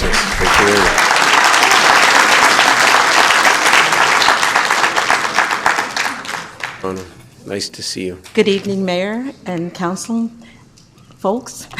I'm just here, I'm everything before me and everything after me, I'm in support of. I'm Ramona Landeros, with a trustee with the Twin Rivers School District. Thank you very much. North and South, thank you.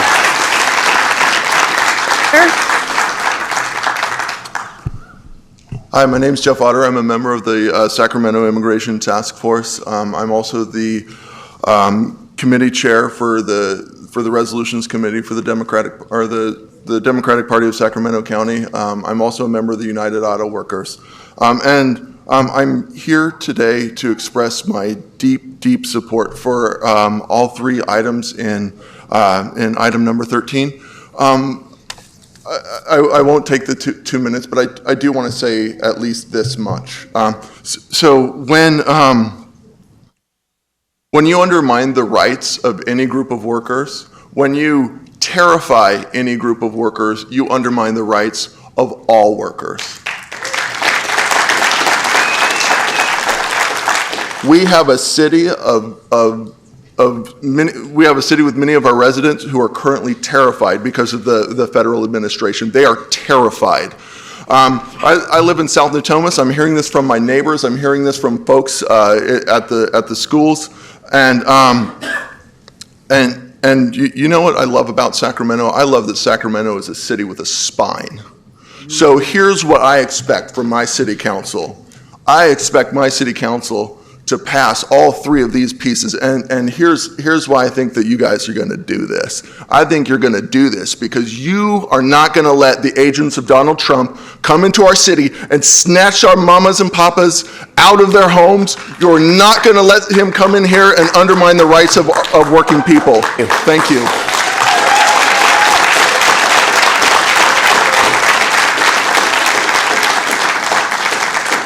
Okay, Diane Osorio, Travis Silcox, Hannah Williams, Ray Lee, and Brian Rivas. Again, name, organization, and your brief support. What's that? Brian Rivas has already spoken. Thank you. Thank you. Thank you, Mayor, City Council members, community that's here today. My name is Diane Osorio. I'm the Mother Chapter Director of the Sierra Club. And I'm here on behalf of the Sierra Club and the 2.7 million members nationwide and the 18,000 members locally in our Mother chapter. And I just want to say that I'm here today to ask the City Council to support making Sacramento truly a sanctuary city and to join our social and environmental movement that will plan and grow our city in terms of our people and community and not corporations and profit. I just urge you to support the resolution and the funding. Thank you.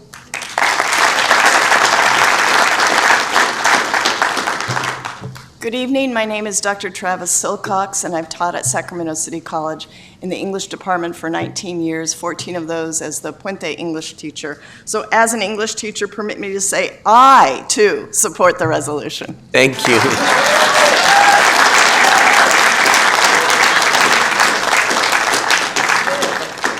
My name is Hannah Williams, and I'm here representing the Democratic Socialists of America, NorCal Resist, and I'm also part of the SAC Immigration Coalition.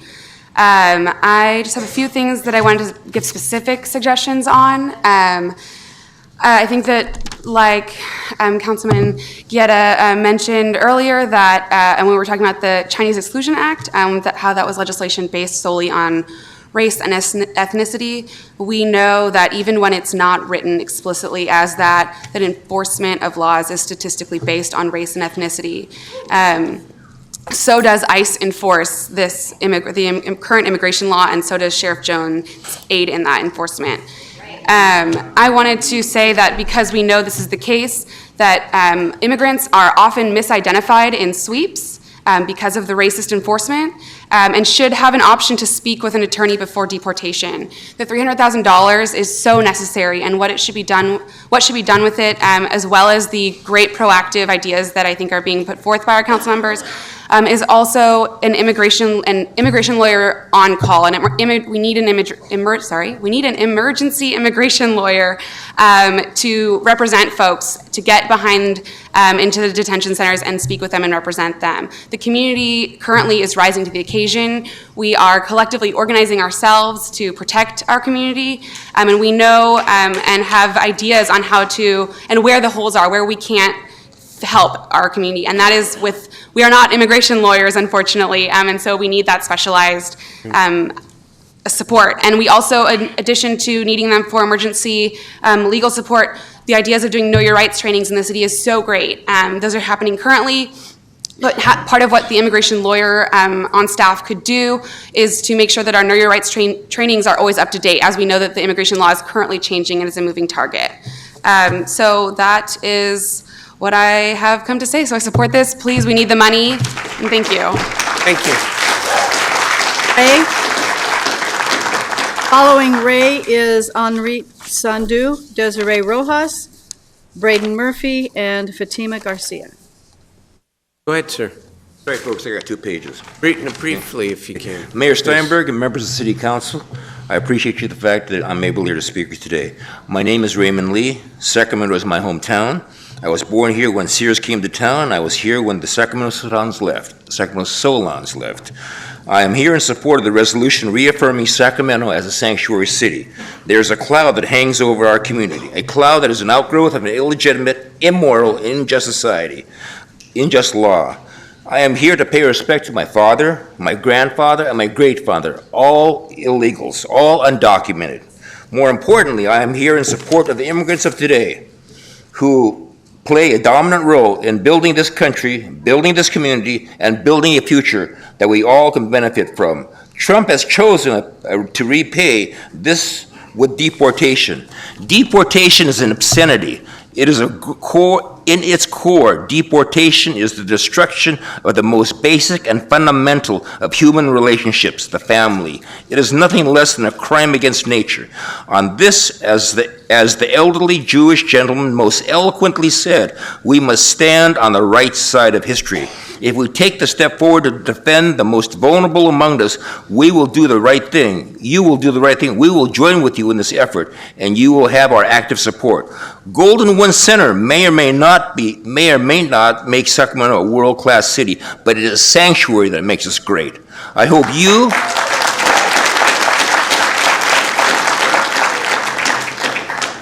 you, our leaders, will lead. I hope you will make the right choice on the most consequential decision this council will face, a decision of life and death. Thank you very much. Thank you, Mr. Lee.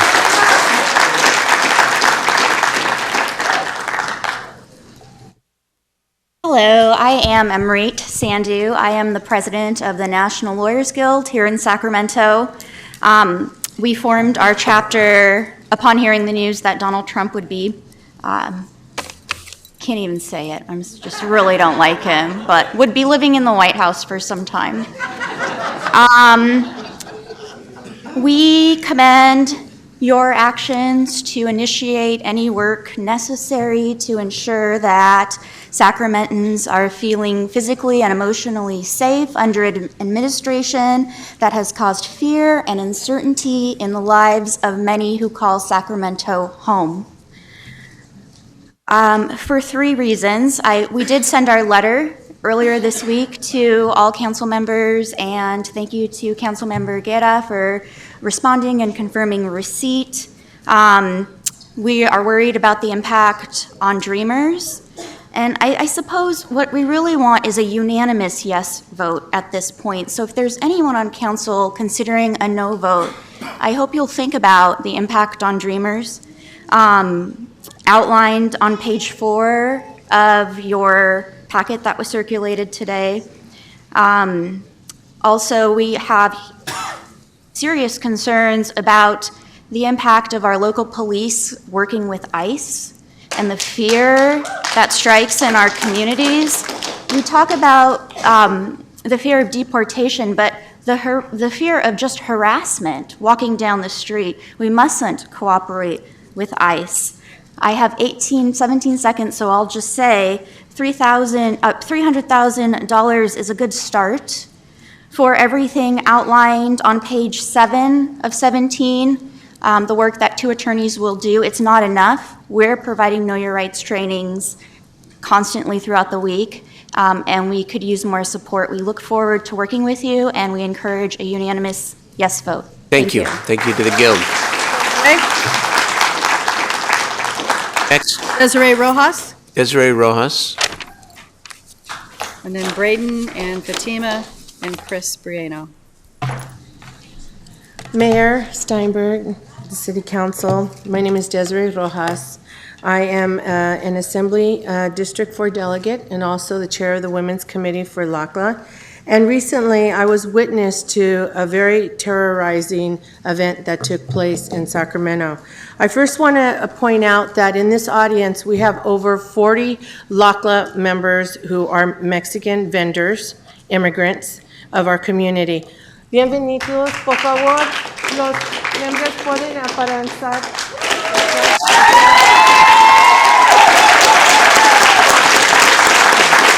And back to me. Muchas gracias.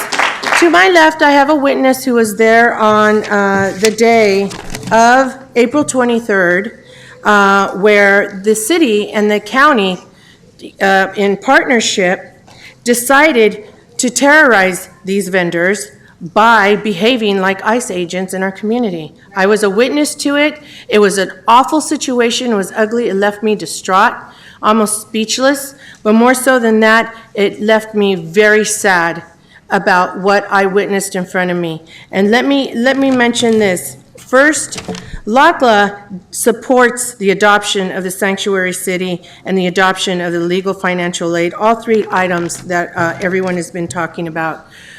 We've been doing work in the community with farm workers and immigrants for many years. And what I saw on that day was absolutely horrible, and it's on film. It went up on social media, almost 60,000 hits. Now, let me tell you what happened. In front of me, which many of us thought was an ICE raid, I see on one side we're doing something great in our city, Mayor. Thank you very much. But on the other hand, we need to pay more attention to the direct field operations that are being conducted in Sacramento towards our immigrants.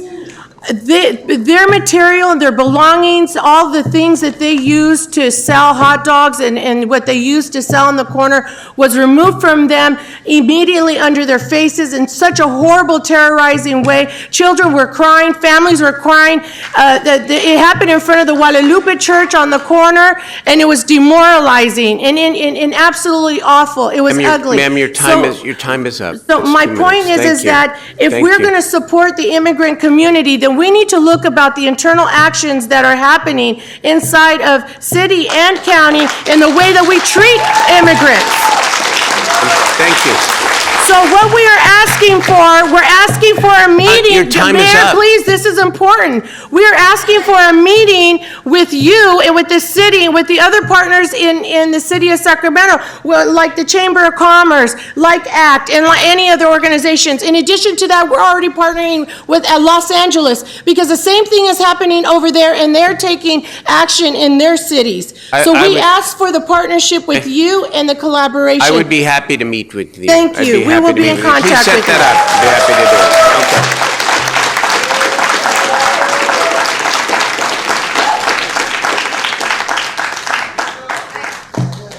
Okay. Good evening, Mayor and Council. We would like to welcome our members, our LACLA members. My name is Fatima. I sit on the Executive Board for Labor Council for Latin American Advancement, AFL-CIO, Sacramento.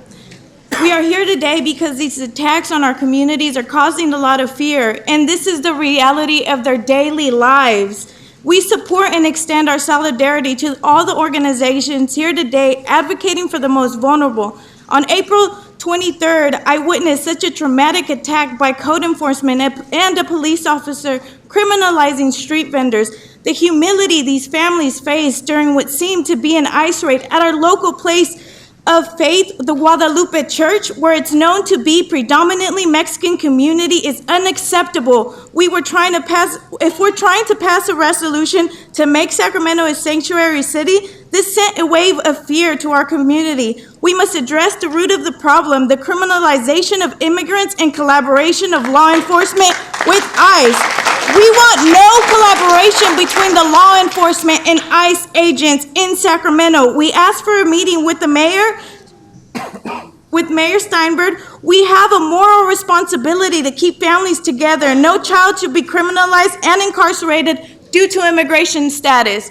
And my compañera here, Maria, would like to say a few words as well. Buenas noches. Soy María, soy miembro del LACLA. Solo les quiero agradecer. Good evening. I am a member of LACLA. I would like to thank you.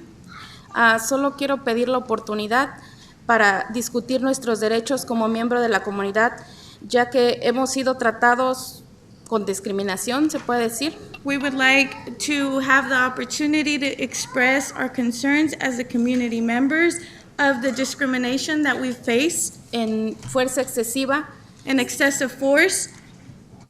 Tenemos miedo y we're scared. Somos miembros de la comunidad, contribuimos a la economía y lo único que estamos haciendo es sacar a nuestras familias adelante. We're community members and the only thing that we're trying to do is survive with our families.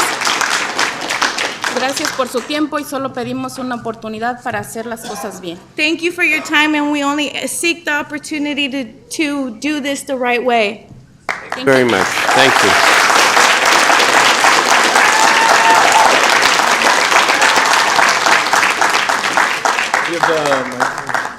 Following Braden is Chris Brieno, Al Rojas, Adriana Ortiz, and Ana Maria.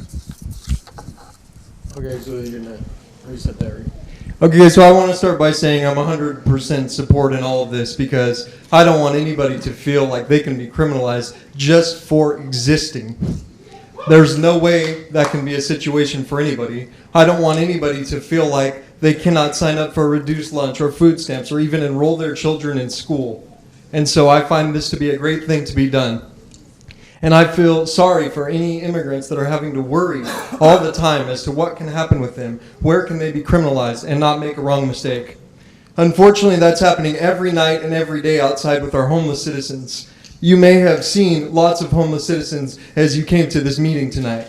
They feel probably similar to some immigrants do because the city has a completely inhumane anti-camping ordinance, which basically says they cannot use their blankets and pillows. They cannot camp in public. The definition of camping is to temporarily live outside.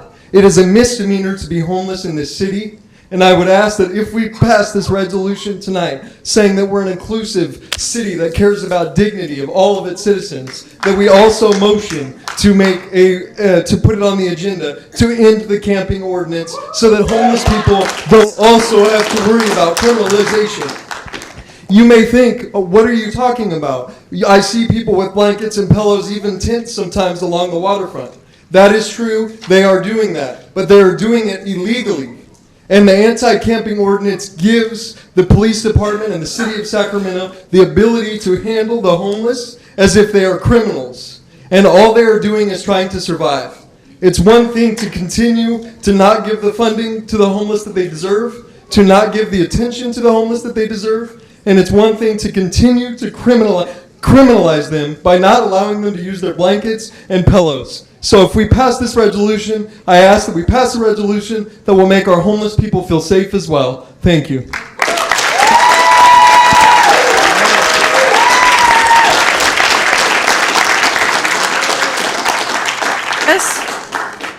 Chris Brieno. Chris Brieno. Here's Chris.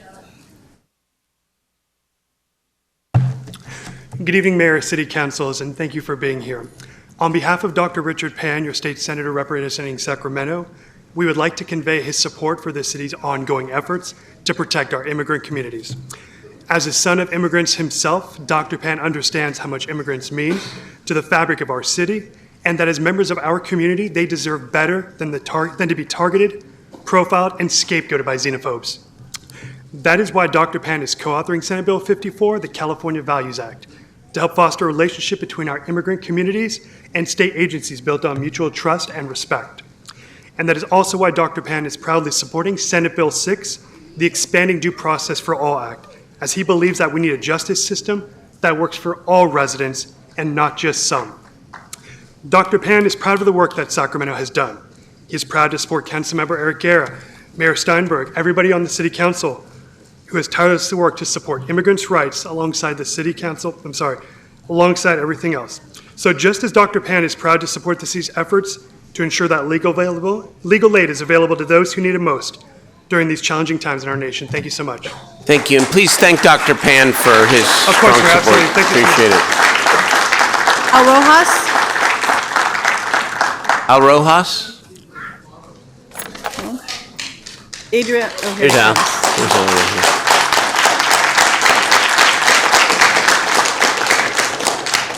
Good evening, Mayor and Councilman.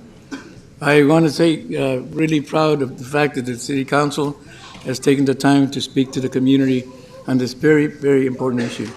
As many of you know, for the last 17 years, we've led the Cesar Chavez March in collaboration with my former union, Local 1000, and many of the community organizations in this community. And I commend them.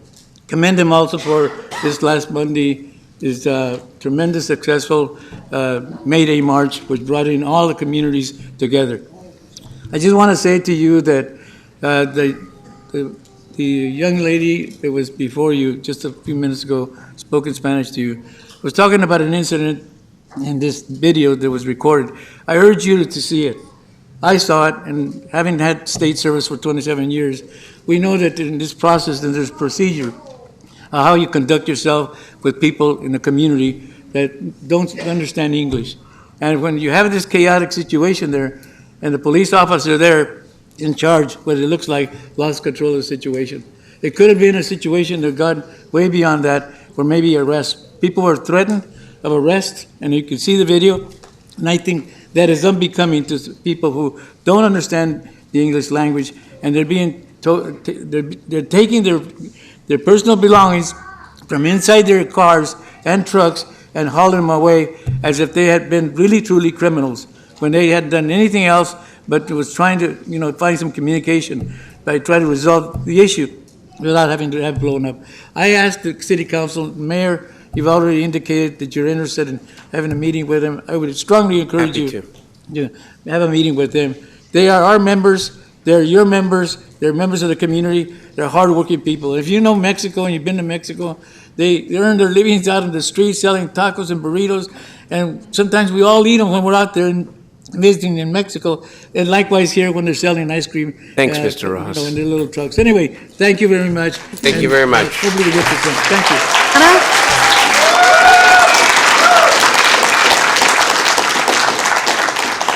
Adriana Ortiz. Adriana Ortiz.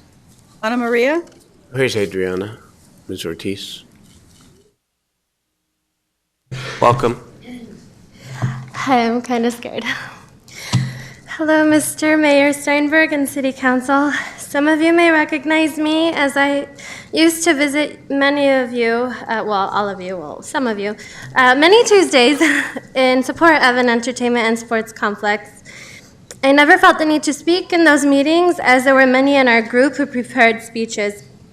But as you can see, I am here all alone. I am here as a human being with a moral responsibility to speak out to you all. So, though you may have seen me before, this is surely the first time that you hear my voice. My name is Adriana Ortiz. I am a paralegal for an immigration attorney here in Sacramento. I've seen firsthand what it looks like to separate a family for reasons of deportation. I have seen firsthand a client of mine, who I will not say his name because I did not ask his permission, to have to leave his American citizen baby girl and his American citizen wife to his hometown of Guatemala, a country that averaged 101 murders per week last year. It is easy for a person to judge another person for coming to a country illegally because they had the luxury of being born here. But for me, who can see that innocent people being stripped away from their families firsthand, it is not okay. I am an American citizen. My parents are American citizens. I'm not being paid by the attorney that I work for. I am here because I see firsthand what happens to these immigrants that pay taxes, because that's another stigma that undocumented immigrants have, that they don't pay taxes because they do. I see them every day. On behalf of me as a U.S. citizen, and on behalf of my parents as U.S. citizens, I ask that you pass all three of the items in support of making Sacramento a sanctuary city. And because I have 10 more seconds, I just want to let you guys know that I will be passing out flyers from the American Immigration Lawyers Association so you can know your rights if immigration comes to your doorstep outside. Thank you. Thank you for coming back.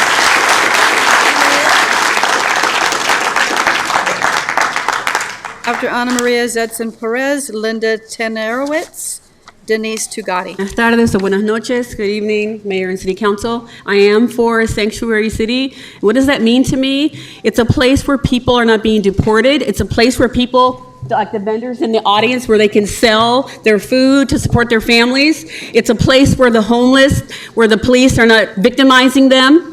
And it's a place where unarmed Black people are not being murdered on the streets. Thank you.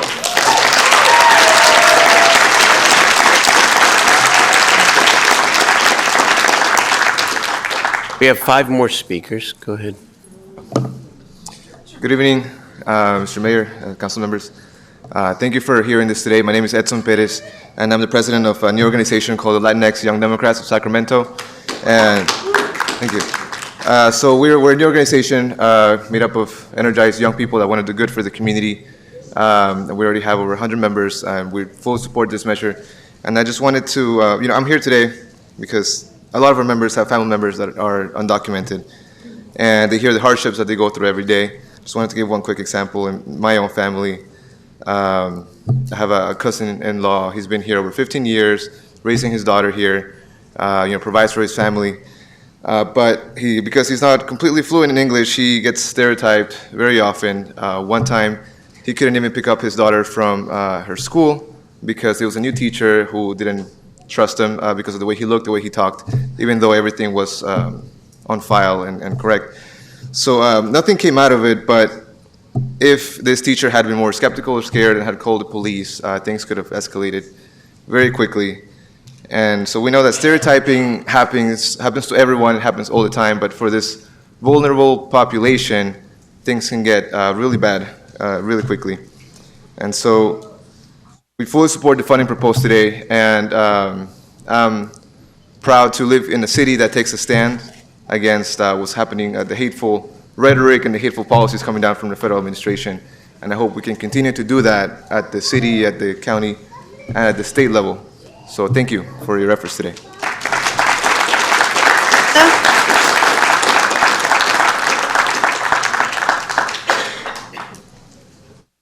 Good evening, Mayor and members of the City Council. Linda Tenarowitz on behalf of the Feminist Democrats of Sacramento, and strong support. Thank you. Following Denise is Millie Gomez, and the last speaker, Mac Worthy.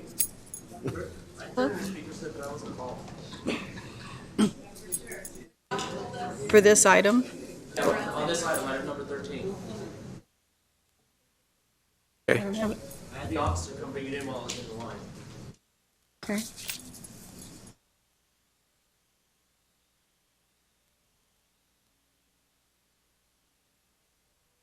Please go ahead. Denise Tagade with the Feminist Democrats of Sacramento and Barcata Sacramento Filipino Youth Organization, here in strong support. Thank you.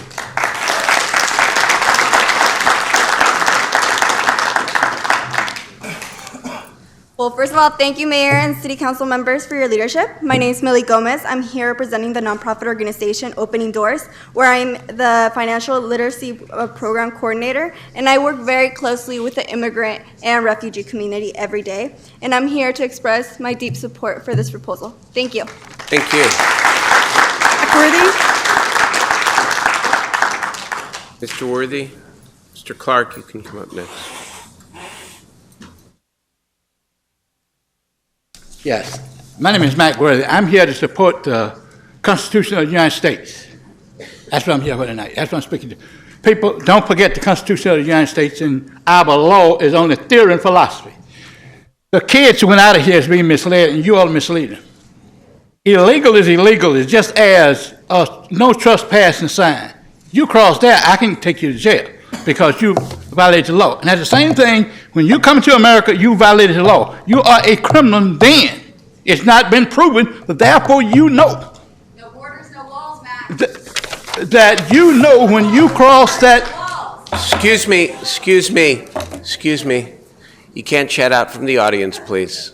Okay, if you do one more time, I'm going to have to ask you to leave. Thank you. Well, I heard the same thing here tonight I heard at the beginning of the 6 movements. When Martin began to turn to Malcolm for independent equality, he got killed. I heard the same thing from the Jewish community that I heard here tonight. But what did the Jewish community take from the 6 movements? Economics. What did black folks take? Civil rights, and that's why we are lazy and in jail and don't own anything in this country. The same thing will happen to y'all. Once you go for academic independence, you're going to see you denied. You're going to go to jail. Many young boys. I want ISIS, the FBI agent, to give me a call, to put me up here.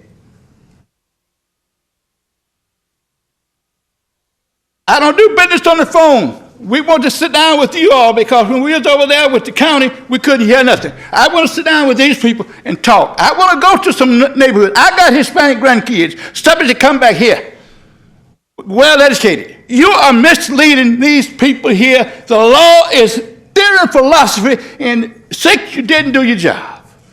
You didn't do your job. Thank you, Mr. Worthy. Thank you, Mr. Worthy. Educate the people instead of lie. Whoever votes for Worthy, this, your yes, you are a part of the drug trafficking in Your America. time is up. Thank you, sir. Clark.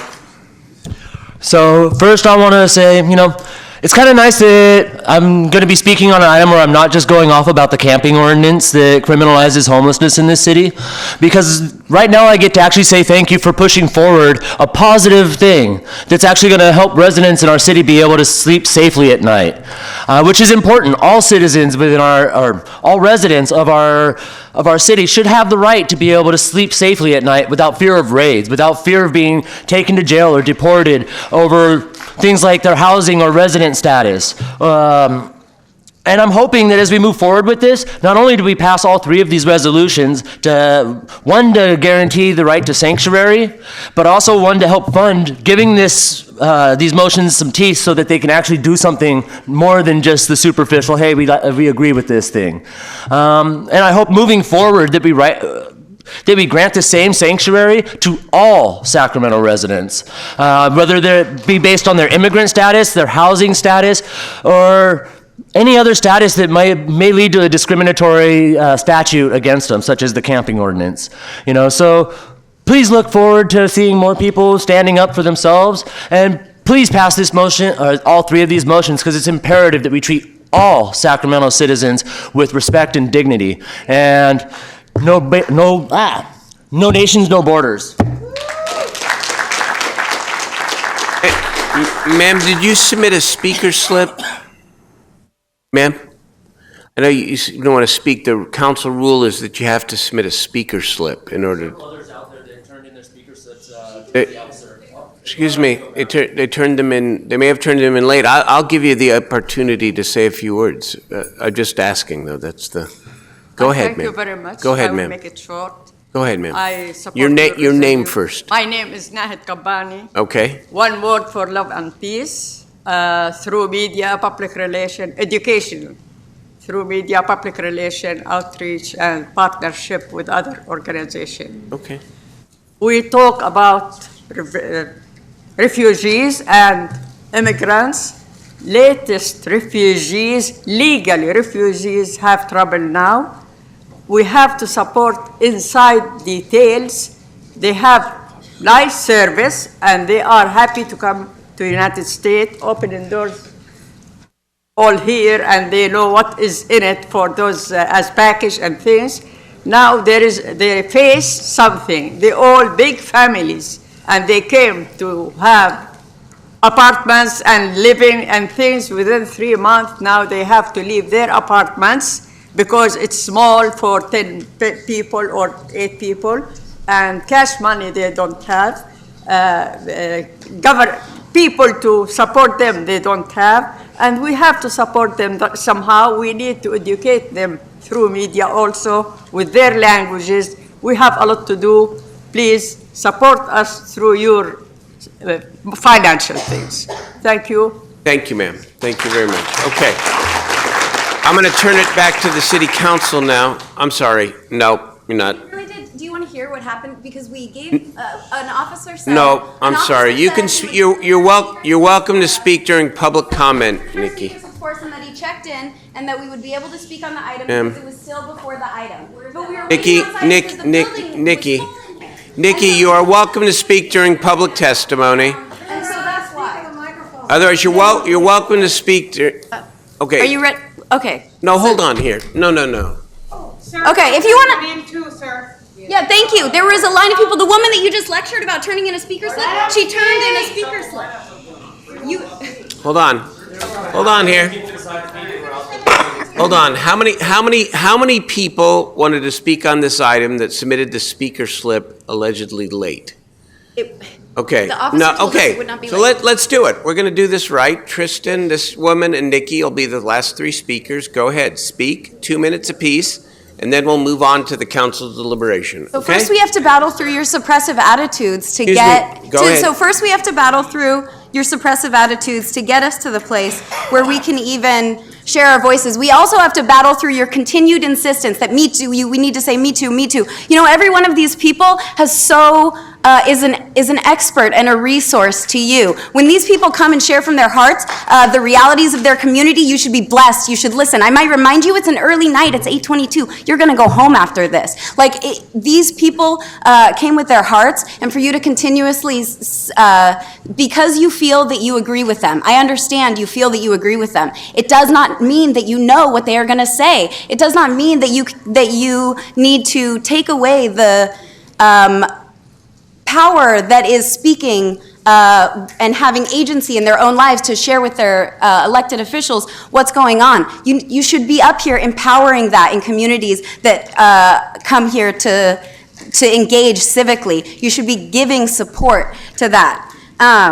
Furthermore, I just want to support the resolution. I want to ask what we're going to do about the elephant in the room, Scott Jones. I want to know what we're going to do about our sheriff's department. I want to know how we're going to protect our communities when we overlap in jurisdiction. I know you wrote about it in the, let's see, oppose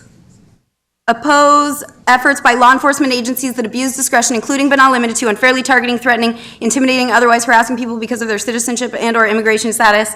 Oppose local law enforcement agencies acting in conjunction with federal law enforcement. So how do we plan to oppose the Sheriff's Department and Scott Jones? They contract to have 150 beds right here at our local jail. We taxpayers here in Sacramento are paying for 150 ICE beds.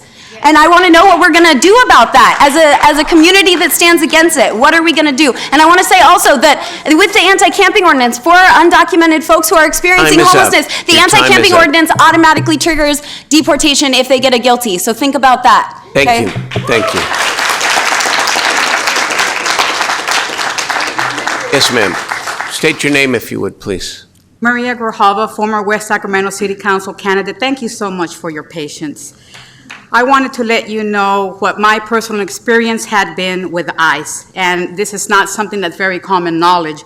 And so my experience with ICE is that my husband was 15 years old when he came to this country, and he got a DUI in 2009, his first DUI, and he actually, the CHP guy let him walk home, but he still ended up in jail. I mean, he ended up leaving his truck and going to downtown jail, and then he got picked up.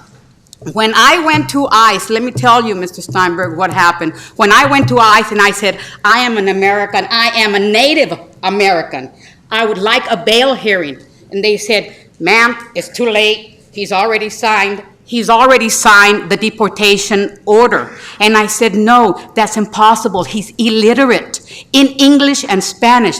And I made a scene. I swear to God, I made a scene. I made sure I spoke to his supervisor.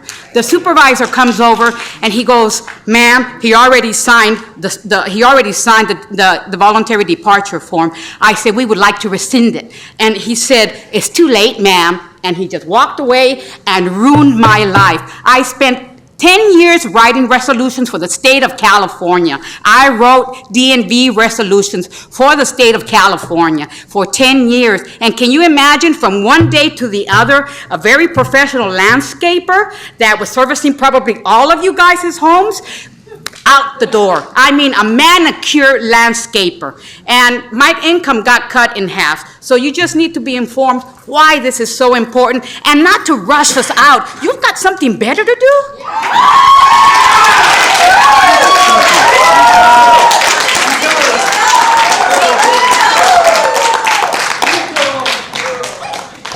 Good evening, Mayor Steinberg and the Honorable Council. I'm sorry there was a mix-up on the paperwork to speak.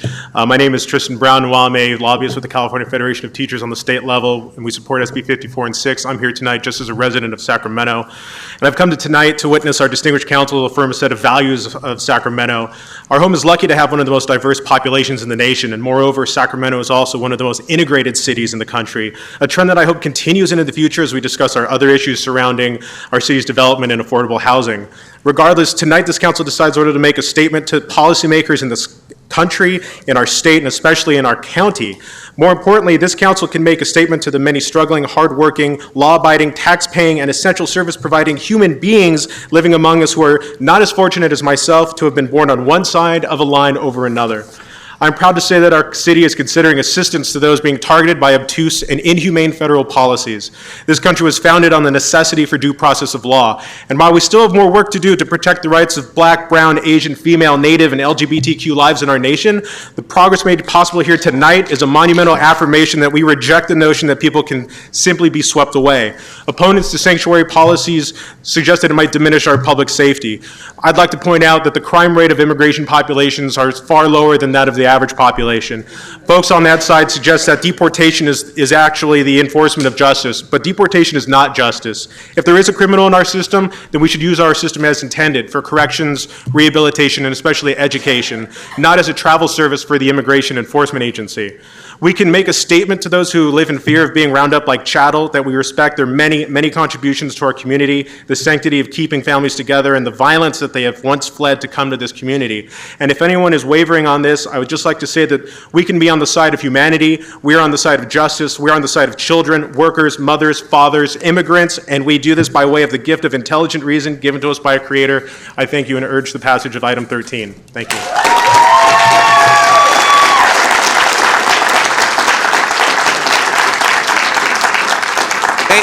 Thank you all very much for the compelling public testimony. I'd like to turn it over to members of the City Council now and begin with Councilmember Hanson. Thank you, Mr. Mayor.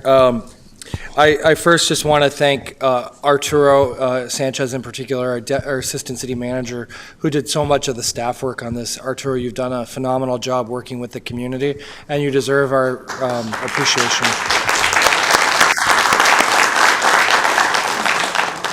Mayor, when you appointed the Safe Haven Task Force, I don't think we understood at the time exactly how the events of the past few months would unfold, and that our country would, particularly our president and the federal administration, would embrace fear as a tactic to advance social policy.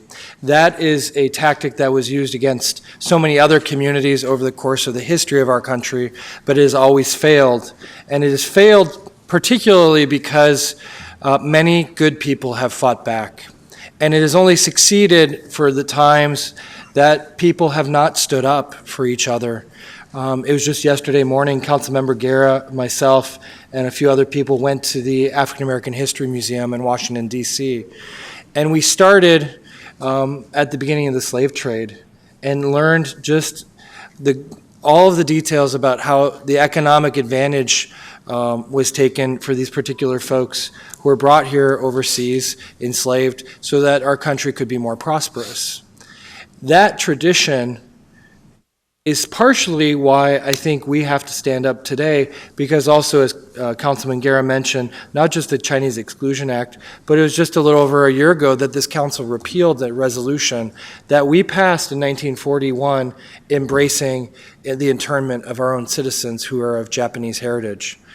We have to atone, and I think we do that through action, but also when we stand up and confront fear with hope, but with action, we send a message of camaraderie, of community, and we tell everyone that whether you are documented or not, if you're a productive citizen in the city of Sacramento, you are a citizen of Sacramento.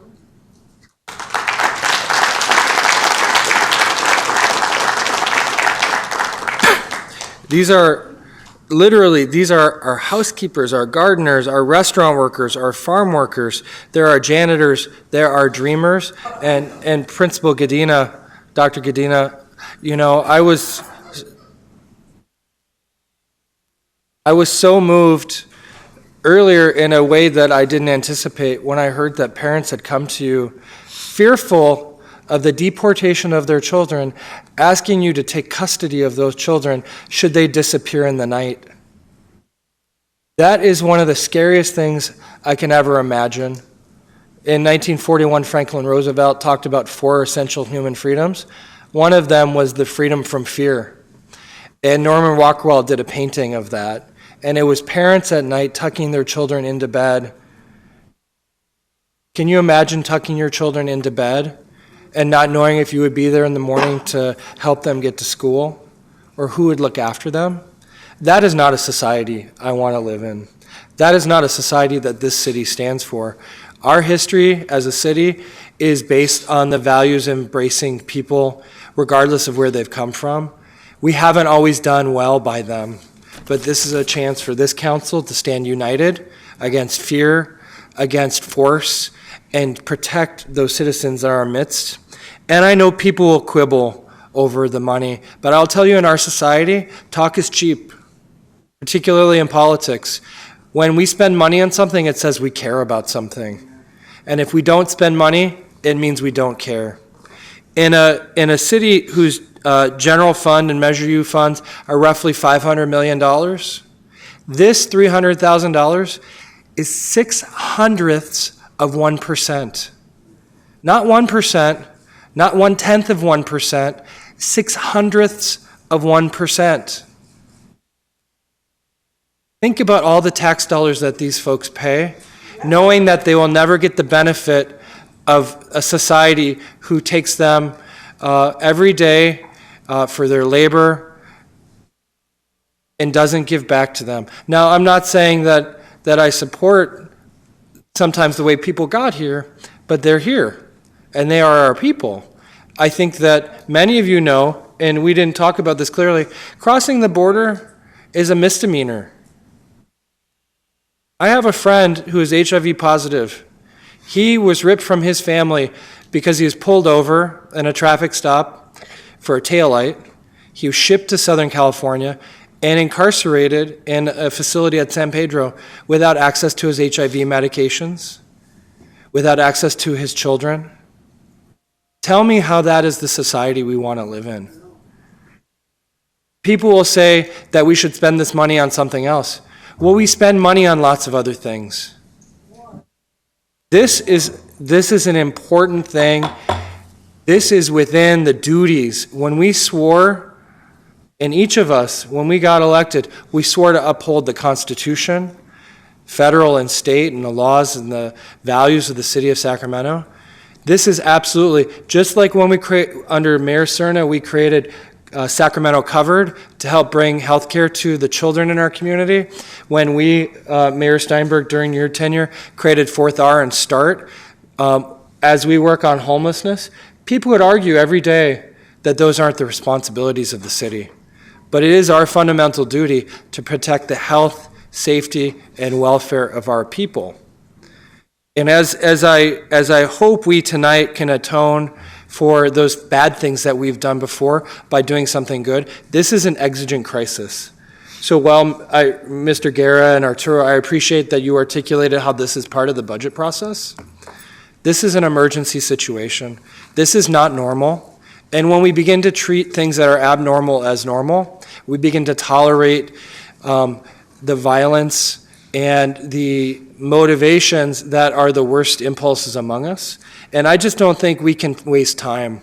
We spent a lot of time making this work with community groups like the Rural Legal Assistance Foundation, the legal community, McGeorge, the food bank. It's time to go. It's time to do something. And I think that as I vote on this tonight, I can't think of a more proud moment I've had in this city than to be able to look Hema Godina in the eyes when those parents come to her and say, we've done something to help.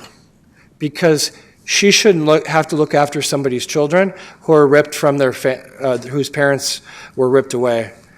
I just don't think that's a world that any of us should want to live in, and it's not a world that we should tolerate. So, Mr. Guerra, I don't know if you want to make the motion, or if you'd like me to. I will make the motion to move all 3 items. All right, I will second your motion with the passion and intensity of a people who will resist.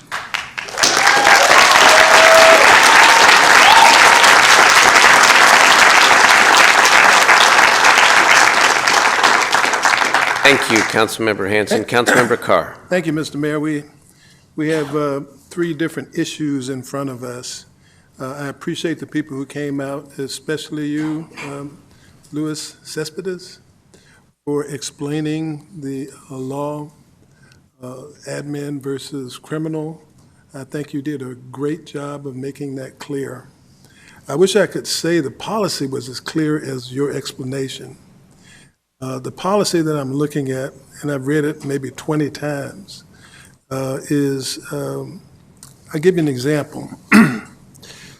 The prohibition set forth in this resolution shall include, but shall not be limited to, investigating, interrogating, or collecting or maintaining information about an individual solely to determine his or her immigration status, except as required to comply with Section 922, subparagraph D, subparagraph 5 of Title 18 of the United States Code, or to certify an individual who has been identified as a potential crime or trafficking victim for a T or U visa pursuant to Section 1101, subparagraph A, subparagraph 15, subparagraph T, or 1101, subparagraph A, subparagraph 15, subparagraph U of Title 5 of the United States Code.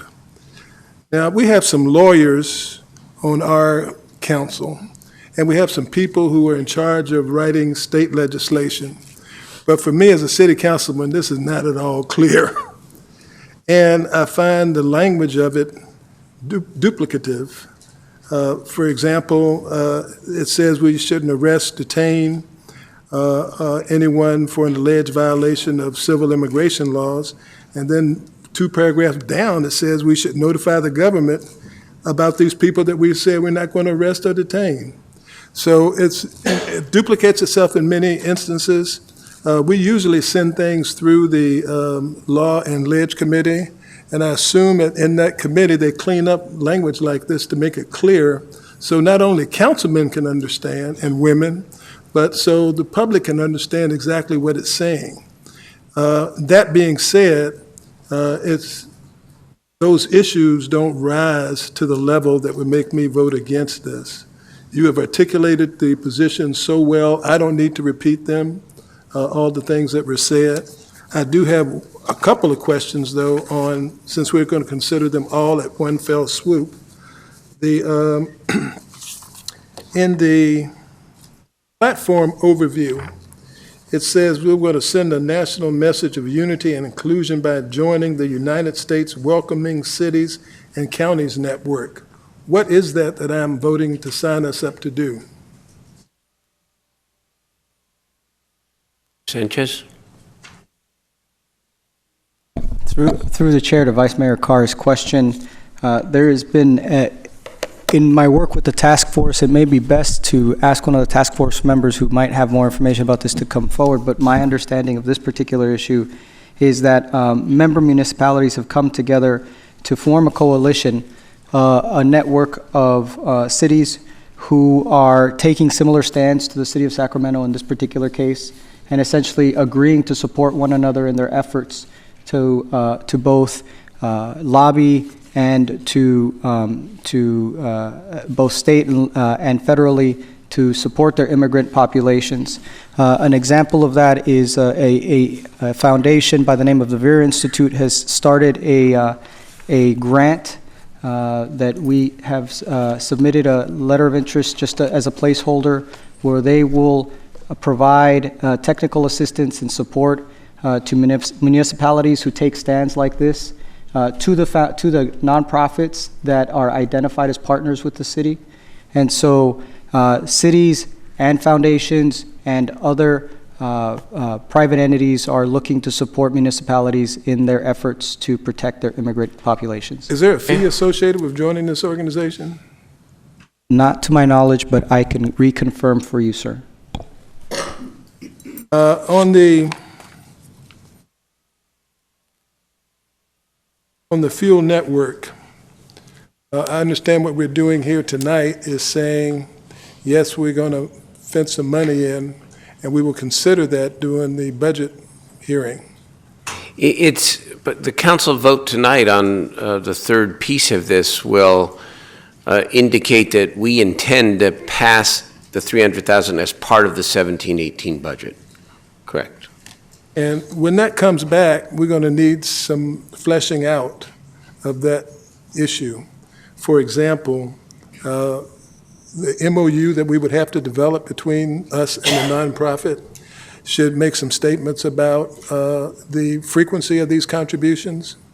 Is this a one-time thing, or are we doing this in perpetuity? It should talk about the sustainability of the organization, whether or not it can sustain itself over a long period of time. We should also flesh out, make sure we aren't picking up any liabilities, that we have the scope of services that we're going to provide, as well as the people that we will provide it to. Is it the city of Sacramento? Is it the county of Sacramento? Is it Northern California? Who are we doing this for? Who is this organization going to serve with the money from the people of Sacramento? And is there going to be a means test? Does everyone who walk in the door get served? I know some council members say that wealthy, undocumented people wouldn't use this, but are we going to have a means test? That's the kind of thing I'd like to see worked out, as well as the partners that we've been able to identify, the other jurisdictions, the city, the counties, any of the nonprofit partners, kind of thing we need to flesh out so we know if we are investing the money properly. Mr. Sanchez, you're going to bring back the MOU to the city council once it's...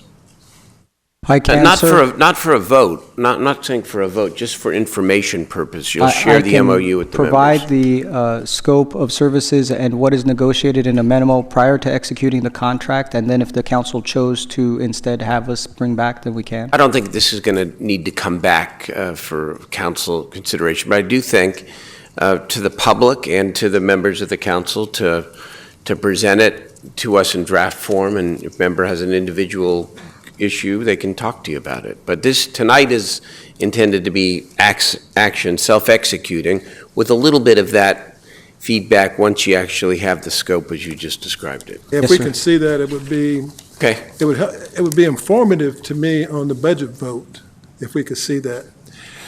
Now, I'm going to just take a second. I don't want anyone to think that my questions mean that I am not in support of this. I am 100% in support.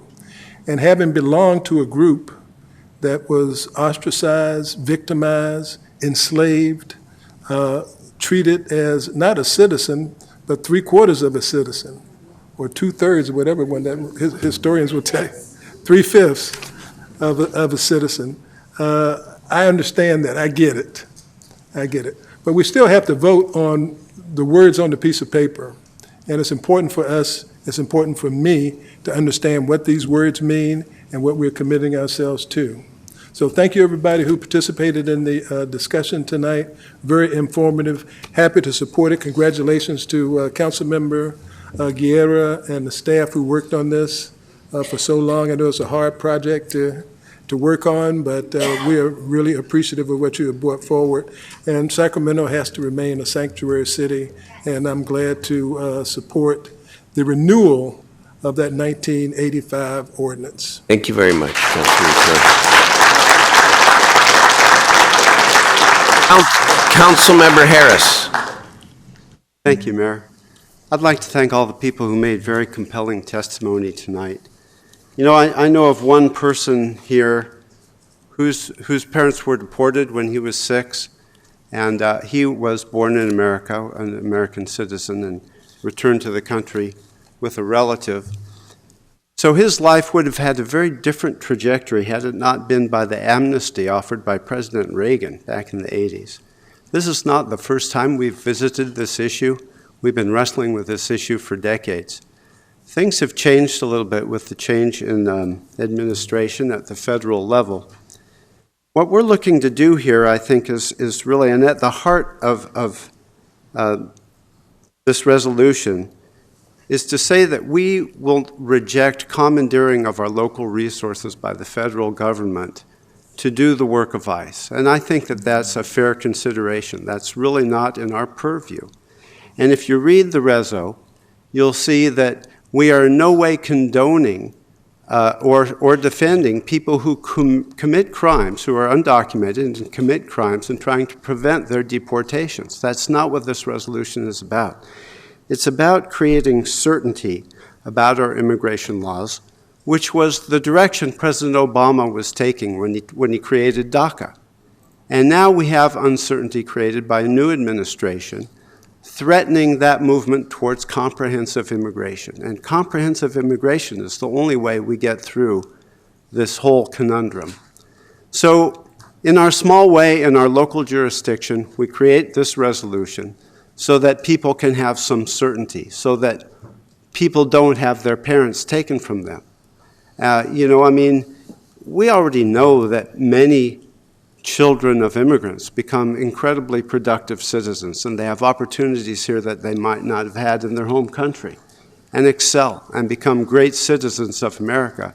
If you go back far enough, we're all immigrants. My grandparents came from Russia and Ireland and and Holland, a curious mix indeed. But it's like you can't stop and say, well, I've got mine because I was born here, and set the line there. The fact of the matter is, we all, except for Native Americans, we all came from foreign lands. And so you have to take that into consideration. You think about immigration. I want to put this in context. I, in my young life, worked in agriculture. And then following that, I worked in the construction industry. And I can tell you that there's a basic hypocrisy that happens here. If you wonder why there's so many undocumented immigrants in America, it's because we welcome them. But we don't do it on the surface. We do it under the radar. The fact of the matter is, if we deported every undocumented worker in Sacramento tonight, then tomorrow our houses wouldn't get built and our houses wouldn't get cleaned and nobody would have their lawns mowed. And there would be a whole lot of food that wasn't cooked and served, and elders wouldn't be taken care of. Our local economy, and in fact the economy of California, absolutely depends on these workers. So on the one hand, we welcome them, but then we say, but that's illegal, and so we have the right to deport. It's an hypocrisy that I've lived with all my adult life and that I just simply don't condone. We have to create certainty, but that's really the purview of the federal government. That being said, this resolution and the legislative platform, I think, do really reflect the true values of America, and certainly our local government, our jurisdiction, our wonderful city of Sacramento. So I am definitely in support of this resolution and the legislative platform. I think that Councilmember Carr brought up some salient points. And frankly, I would like to see the MOU before you execute a contract. I think it's fair, Mayor, to have that come back and have it be more fleshed out so that we're very clear on what we're voting on. And so I would like to offer that direction to you, Arturo, to bring that back. We had the mayor of New York City, Bill de Blasio, came, and we had a really robust discussion about what immigrant labor, doesn't matter if it's undocumented or documented, but what immigrant labor means to the economy of America, and then California, and then Sacramento.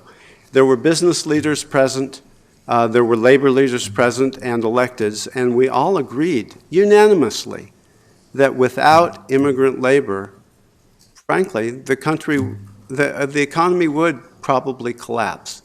We have to keep that in mind. You can't separate this immigration conundrum from the fact that our country is built on the work of immigrants. So with that in mind, I'd like to say that these are important issues, but there is one thing that we have to do, and I would say that I tend to be fiscally conservative. So the $300,000 is not a huge sum of money, certainly in the context of the city budget. But there are naysayers to this. There are people who don't understand all of the components of immigration law and how it works here locally. So we have to do a sales job. We have to show the people of Sacramento that this investment is worthwhile. And frankly, that's a task that I'm going to have to take because an awful lot of those people have contacted me and said, I don't want my taxpayer money used for this purpose. But I think it's a worthy purpose, but I do think it's very fair to give more information to the taxpayers about why this $300,000 investment will bring tremendous returns. So that's a matter of data capture and just creating a more robust argument. And that's why I asked for this MOU to come back, because I feel that we have to do a little bit more to gain public buy-in from this. You know, we want our entire voting public to say, you know what, I'm okay with this. This is a good investment for our city. So that's pretty much where I'm coming from on this. I think it's a good thing to support, and I will. And Mr. Cespedes, thank you for everything that you said. It was very meaningful and well thought out and well presented. And Arturo, thank you for all your work. Everybody on the task force, Mr. Guerra, and Mr. Hanson. That's it for my comments. Thank you so much. Yeah. Councilmember Chenier.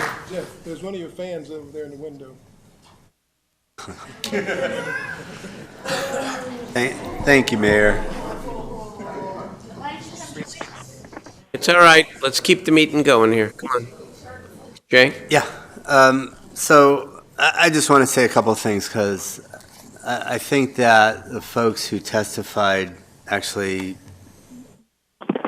incredibly eloquent and articulate, and maybe the most of any issue since I've been on the council for 6 years. And I do want to say thank you. And I think listening to you all was terrific. It really is what democracy is about. And I always hope that Sacramento can lead as we go forward. I want to thank Councilmember Guerra for his leadership on this issue. I think it's been huge.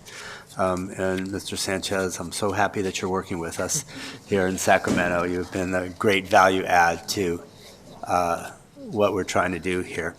So just a couple of things. I'm 100% supportive of this. I think that this really goes to the core of who we are as a city, as we show how we treat each other. And we all have our own stories, and Mr. Harris said this a little bit. You know, my story is that my father escaped the Holocaust and was separated from his family for many years as he fled to Bolivia before he came to the United States and was able to get in because of quotas that we had. This was and continues to be a land of opportunity for many, and it's certainly about a lot of labor, but it's also about entrepreneurs, and it's about our education system and people participating in that, and what everyone brings to the party from wherever you're coming. So to make this the city that we want it to be and to continue, we need to be open and we need to embrace and accept others into the city. That's who we are. That's how we're going to be great, and that's how we're going to lead. So I'm very supportive. As far as the $300,000, we spent far more than that on our consent calendar today without a word from anyone. It is not a large amount of money in the realm of things. And I do think it is a down payment, and it's an investment in our city. It's not an expenditure the way that I look at it. We are investing in the people that live in Sacramento and will help us to be a great city. And as we spend those other dollars, I don't think that there's anything that we spent tonight that will have the same impact as this $300,000. And I think the money is one piece. But the symbolism of what we're doing and the willingness, as you said, that we are willing to put our money where our mouths are and to do the right thing here. So, Mr. Guerra, thank you again. I'm fully in support and very much look forward to voting aye. Thank you, Councilman Chenier. Councilmember Ashby. Thank you, Mayor. I was sort of waiting and wanted to hear from my colleagues, but I also wanted to give Councilmember Guerra the last word on this because he worked really hard. So thank you for switching spots with me, Eric. You know, like so many people who talked today or talked about people who were here today, I think the national political scene can be really overwhelming, and we all have to take some little breaks from social media and from the rhetoric at times because you can just feel really overwhelmed. And things that we can do on a local level to try to help people feel better about where they live and about what their representation looks like is important. And for me, this topic protecting families, which is sort of how I see it all. We've called it about 18 different things in here today, but protecting families is an easy yes. But as Councilmember Carr said, we're voting on the specific words on the pages. So to the sentiment shared by the speakers today, that's pretty easy to support. So then when you start to break down what all of this means is where we might have some differences in how we proceed, but this council is a council that definitely values the sentiment of what was shared today. I would like to add my thanks to Mr. Perez for your comments on the front end. I really felt that was probably the most important thing that we heard tonight. Because for me, and I've heard too from folks that are, I wouldn't say they're anti-sanctuary city, because when you dig in with them, they really don't know what it means. And so today, for me, it is an opportunity to really explain it. And you can't blame them, because there's so much rhetoric out there right now. And they're being told things by one entity says it means one thing and one entity says it means another. And trying to figure out which entity to trust can be really difficult if you're just a person who's trying to seek answers. And so for me, the resolution component of this tonight, coming back, Sacramento, for people has already been a sanctuary city. So if you don't like it, you moved into it most likely, or you were born into it, because it's been there since the 80s. And there are some people who say, why bring it back? Why double down? Well, that's a good question, but the answer is that we updated it. Now it matches up with the Constitution, which is something we were trying hard to do. And so I like to think about the resolution piece tonight as an opportunity. You all in this room don't need that same opportunity, but there are at best 300 people in this room on a given night, and 500,000 in our city, and much more than that in our region.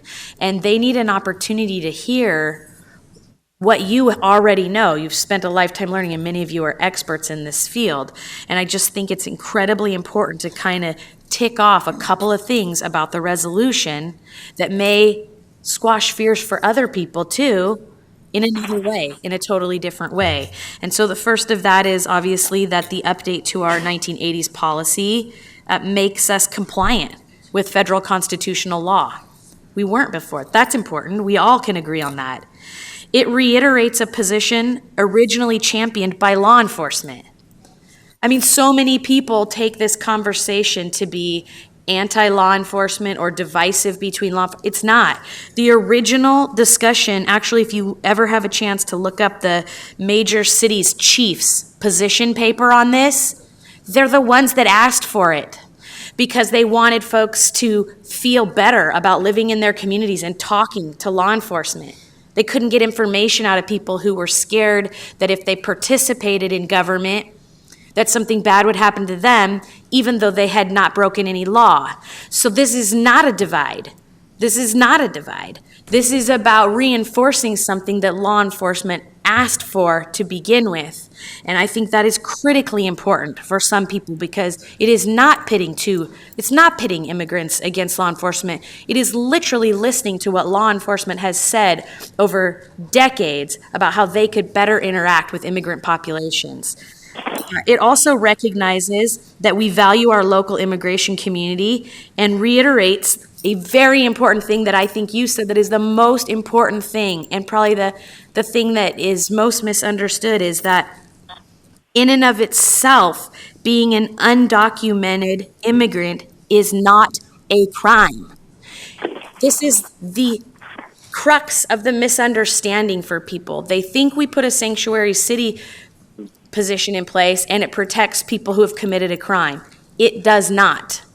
It protects people who have not committed a crime for fear of being treated as though they have committed a crime.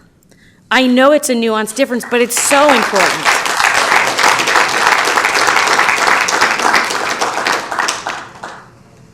That opinion has been upheld as recently as 2012 in the Supreme Court. So this is really important stuff here about what we are and are not doing. And lastly, which is basically a restatement of the above, but in the reverse, is that in no way does this resolution protect people who commit criminal activities from facing whatever it is they face across the board. Anybody. This doesn't say, there's nothing in here that says, immigrants won't have to face a jury or a judge or be deported if they commit crimes. It's not in here. It's not the intent. The intent is the reverse.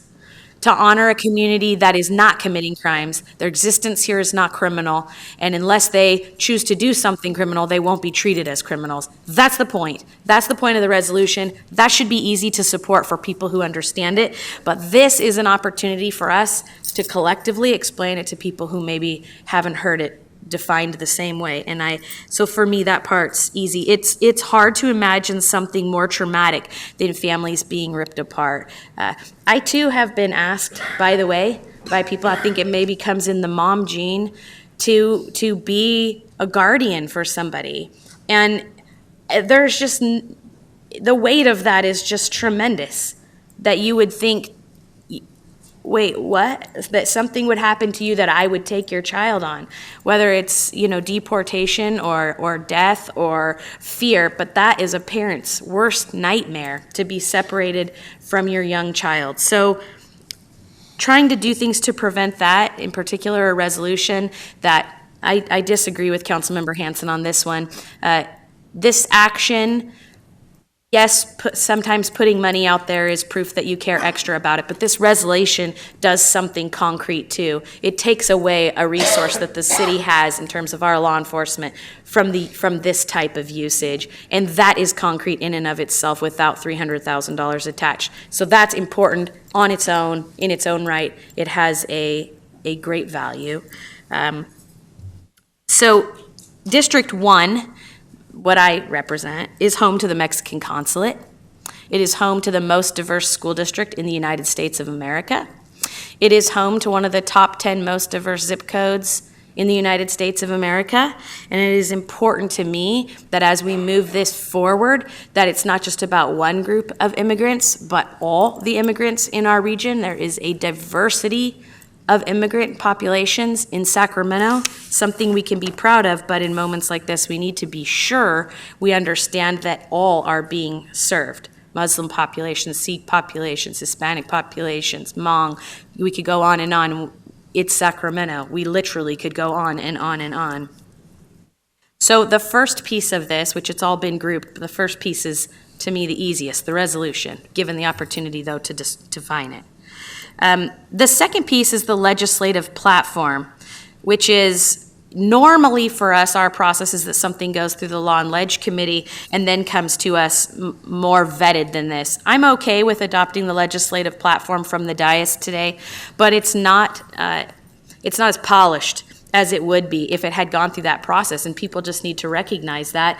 It may not integrate with some of the other policies and procedures that have gone through that process, and that's the concern you take when you skip steps. But I do think that it is important and that it is a sense of urgency, and we should adopt that. The third component to this, to me, is the most difficult part to vote on tonight of the three, and not because the issue isn't important, but because the description of what would happen with the money is not real clear. It's not very well vetted. It doesn't say who will be served. I don't know if it's just City of Sacramento folks or a whole region. It's not even particularly clear exactly on who would be doing the work. It does have a really good list of who the partner agencies are, and they are good entities and groups that we've all worked with in the past. So you're kind of just trusting that it will happen. So I'd like to take this moment to agree with Councilmember Harris and Carr. And Mayor, your statement on the front end, I wrote it down, was that a vote on this, an aye vote on the package, is clear direction to staff to include this item amongst the budget priorities to be voted on, the total budget, over the next few weeks, which is a process that we're in right now. So you really can't move any faster. We have to adopt the budget by the end of the month, and that's what we do. We don't have a choice. The council always does that.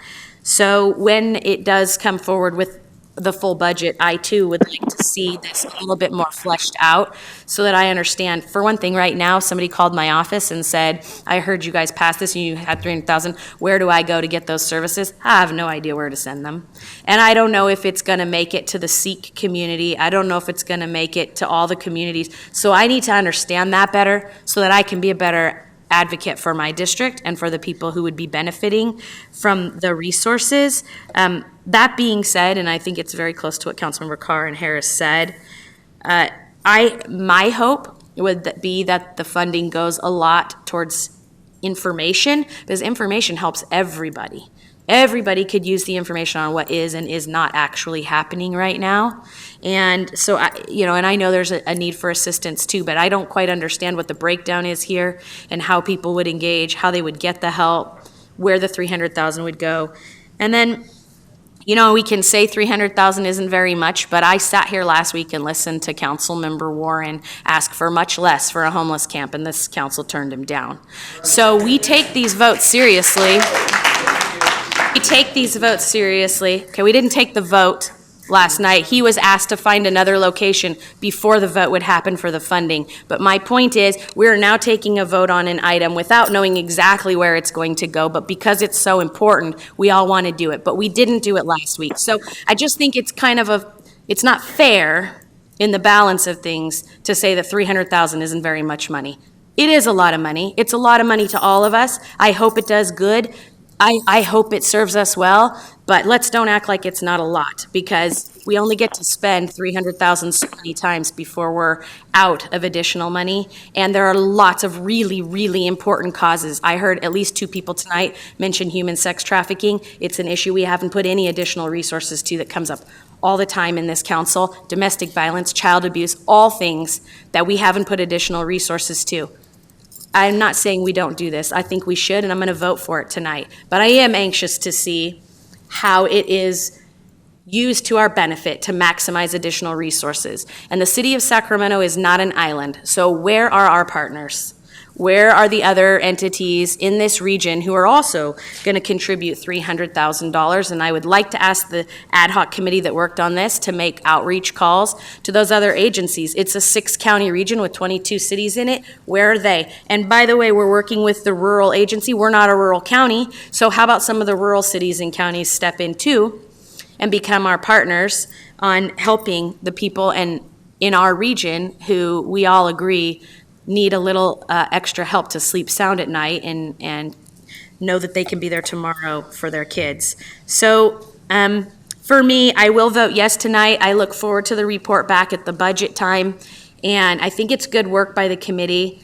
I just want to make sure that every dollar that we spend from this dais is accounted for and that it goes out and serves the people of our city and serves them well. Thank you.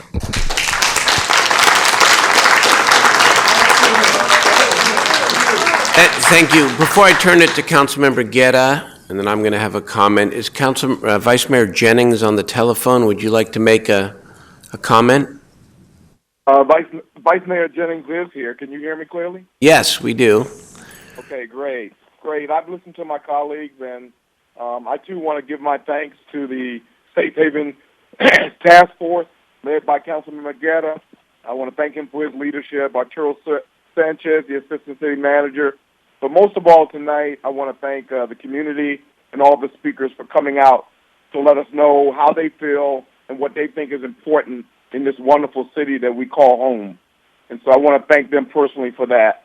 I think that it's important for everyone to know that I support all 3 of the resolutions that are in front of us today.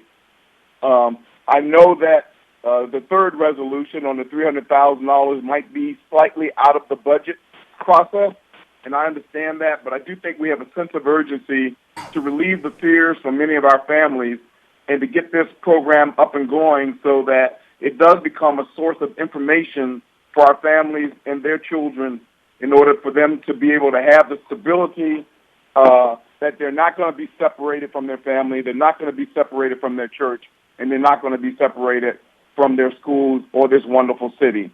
And so I want to take that instability away from it. I want to support them. I do know there's some things that we need to do as far as understanding how the money is going to be used, who our partners are, all those things, and I'm sure that will come back. So I am a proponent of it coming back, but I do want to support the $300,000 for this program tonight.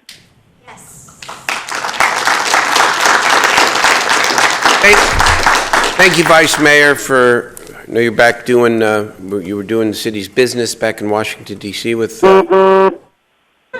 right. Watch out for that car.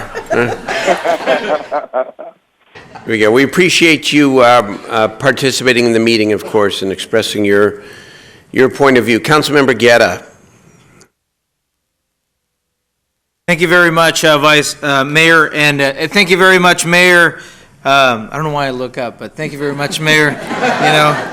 Vice Mayor, for because it's middle of the night where you're at, and to endure the time here today knows your commitment to this issue, and I appreciate that. I'm going to do a lot of thank yous here first. First, thank you to all my members of the task force, Councilmember Hanson, Councilmember Chenier, and Councilmember Jennings, Vice Mayor Jennings. You guys provided integral parts of this piece to make it function. The legal expertise, the organizational structure, and nonprofit understanding how those structures work, and how to best look at the procurement process.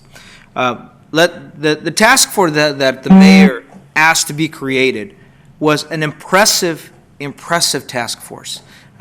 It included not only our local legal experts from the South Asian Bar Association, the Cruz Reynoso Bar Association, the ALADS.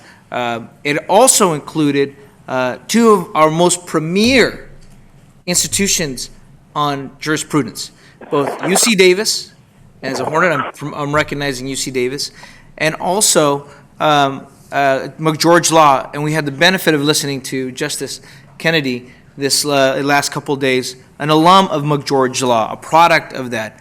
And that is the type of involvement that was involved. Thank you, Mr. Nordoff, who participated in that, as well as we had a number of legal and nonprofit partners who are every day working with the community.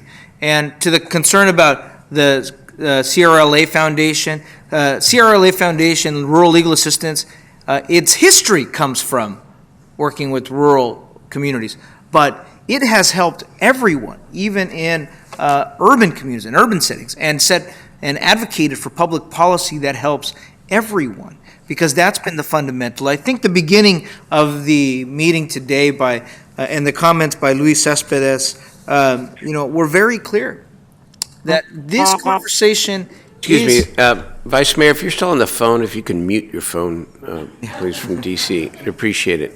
It's coming, a lot of static coming in. Go ahead. Yeah, if this conversation is clearly about how we treat one another, and that is afforded to us by the Constitution, and that is something that we are pledging here tonight. We are making sure that every Sacramentan who lives here does not live in fear because of their immigration status. We are saying here tonight that we believe in values that are American, that are Californian, and that are definitely truly Sacramentan because of our history. We know that this entire city here began because of immigration. And it's had many iterations because of it. Now let's talk a little bit about, I think, the issue of the money here. And for some this may be too much of an amount. For some, $1 on this may be too much of an amount. But really, this is insignificant in the overall budget. And as have we heard today in the recent numbers from the California Endowment, in Sacramento County alone, nearly $60 million come in tax revenue from a regressive sales tax to our general fund to operate our regional needs. From property taxes, because yes, we do have families with mixed status who own homes because they believe in that American dream and that piece of pie. So the issue, I think, of how we use our dollars and for who is still to the point that it's for Sacramentans. We're not making a distinction of who between people, and that's what we're saying here today, is we're getting away from those distinctions. We are treating our neighbors as neighbors and not as my neighbor, the immigrant. He is my neighbor. He is my brother. He is my sister, and that is who we're protecting here today. Now, although Sacramento, I am proud that it's a diverse city. You know, I'm proud to represent a community like Little Saigon that is so diverse as a result of a refugee crisis. You know, so our platform here, our legislative process here, was educated by that number of different people involved.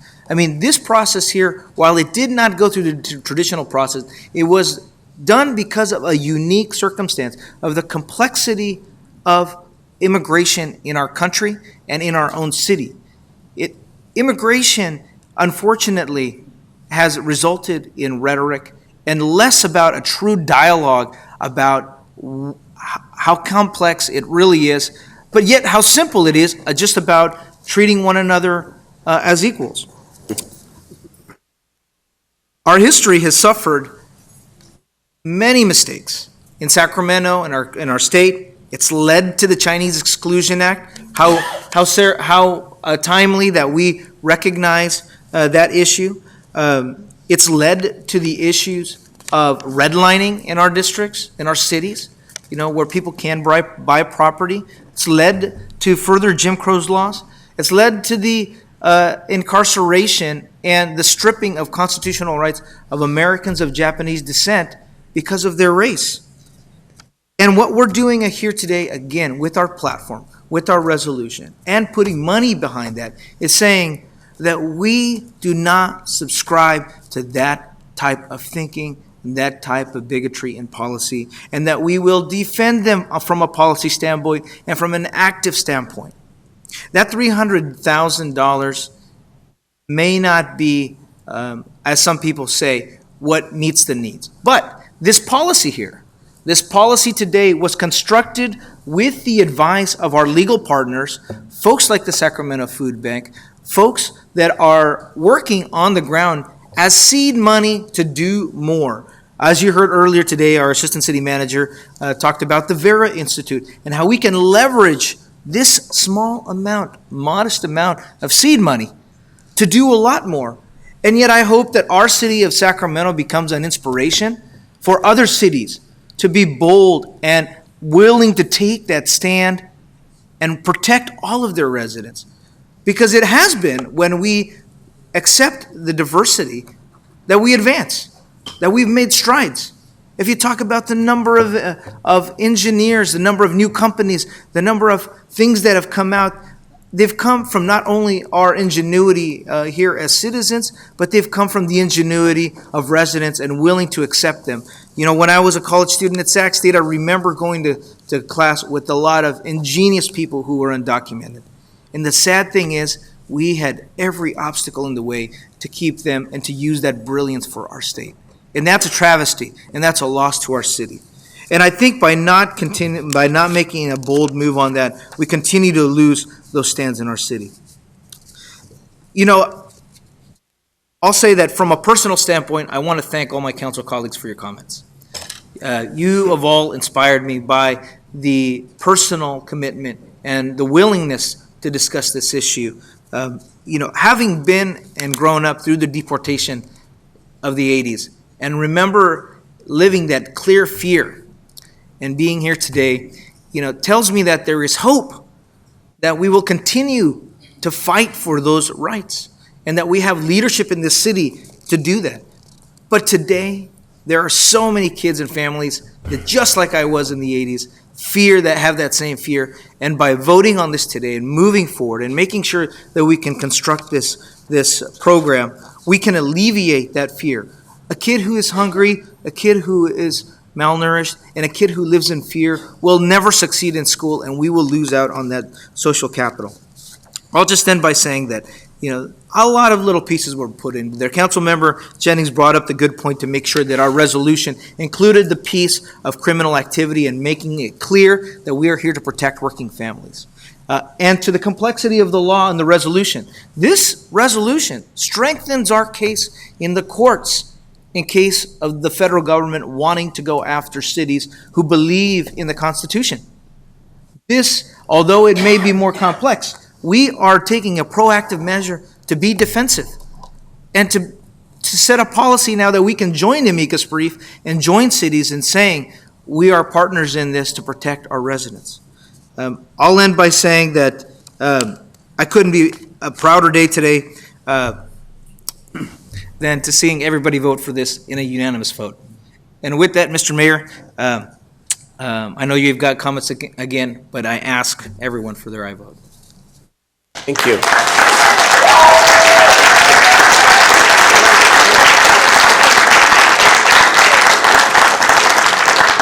Thank you, Councilmember Guerra. I would like to make the final comments as the mayor of the city. And I want to begin by thanking you, Eric, because I know when I assigned you to this task, that you would deliver just as you have delivered here. You told me 2 weeks. I did tell you 2 weeks. I did. That was a little ambitious, but better to be thorough. So thank you, and to all the members of the task force, Arturo, our staff, all of the volunteers who dedicate their lives to helping people seen and unseen in the way that you do. A lot's been said. I just want to summarize very briefly and hopefully end this on a high note. Tonight's action does, in fact, represent the best of Sacramento and American values. I've been privileged to participate in many significant debates over my 21 years of public life, and this is an evening I will always remember, because it's definitely in the top 5 in terms of the things that I have been proud to participate in. Somebody asked the question earlier, I don't know whether it was public testimony or one of the members, why are we doubling down here? Why? Why? This is an urgent situation. I know that sometimes what comes out of this president's mouth is hard to believe. What comes out of the Attorney General's mouth is hard to believe, but I believe them. And when they say, as part of an executive order, many aliens who illegally enter the United States and those who overstay or otherwise violate the terms of their visas present a significant threat to national security and public safety, that's not limiting their concern to people who have committed serious crimes. And when you listen to what the president said during the campaign and the varied messages that come out from various representatives of this administration, the threat is very real. And while we don't want people to panic by any means, we take this action because this is, in fact, an urgent situation. It's been made very clear we're not protecting criminals. The very opposite, and the resolution could not be clearer. There are strong economic reasons for passing these sets of resolutions, and I want to go through this because these numbers talk about budgets and $300,000. This Institute on Taxation and Economic Policy looked at 2013 data and said in Sacramento County, which I know is larger than Sacramento City, but it's the best we have in terms of information, 55,100 undocumented immigrants who generate between property tax and sales tax approximately $32,000, between $29,000 and $32,000. Million dollars. 29 million, thank you. 29 million and $32 million a year in taxes. And so if this 300,000 prevents just 1% of those resources by reducing deportation from occurring, this investment will have been worth it to the taxpayers of Sacramento.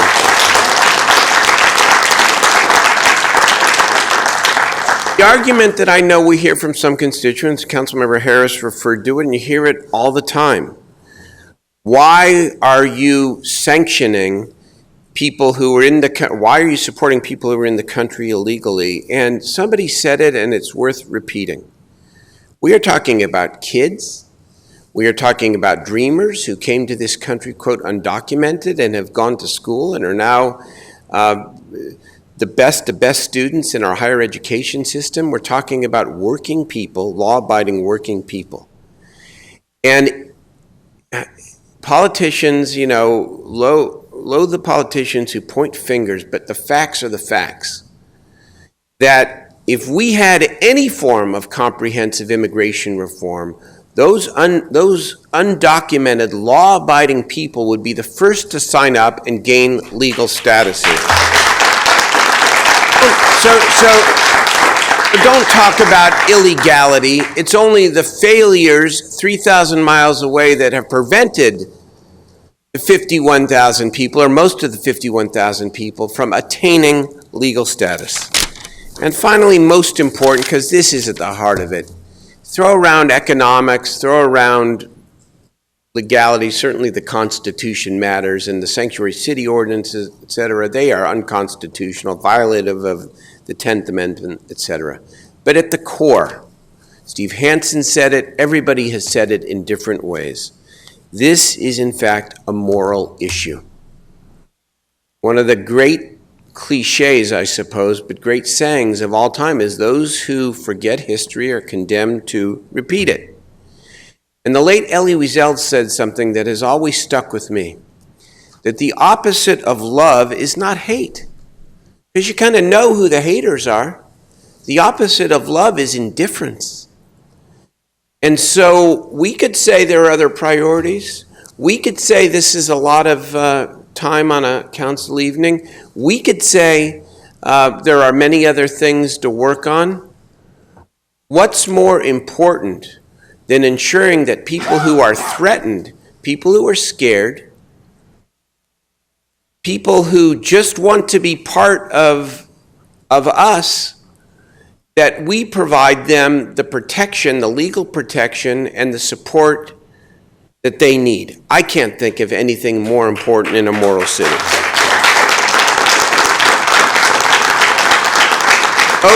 The people we are talking about can never be seen as the other. They are us, and we are them.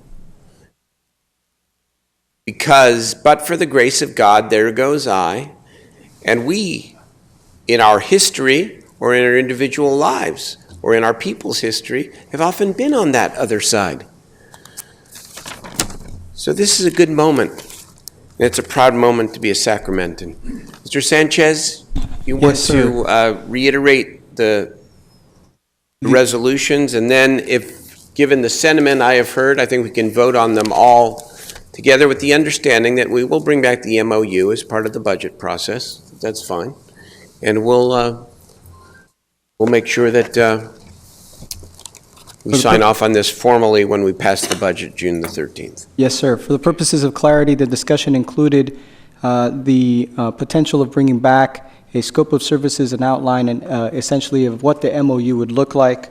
That includes frequency of sustainability, scope of services, the people that will be served, whether there will be a means test, who the actual partners are, and all of this would be inclusive in the budget process, so essentially a memo outlining as much detail as we possibly can by May 23rd. Correct? We vote on the final budget, I believe, on June 13th, but if you can bring that back by May the 23rd, that would be great. Okay. Moved, seconded, public testimony, council having been heard. You want to call the roll, or do you want to? We have to do roll because. We have to do roll because Rick is in D.C. That's correct. Please call the roll. Okay, we'll start with Member Ashby. Yes. Warren is absent. Harris. Aye. Hanson. Aye. Chenier. Aye. Guerra. Aye. Jennings. Aye. Okay. Carr. Aye. And Mayor Steinberg. Aye. Measure passes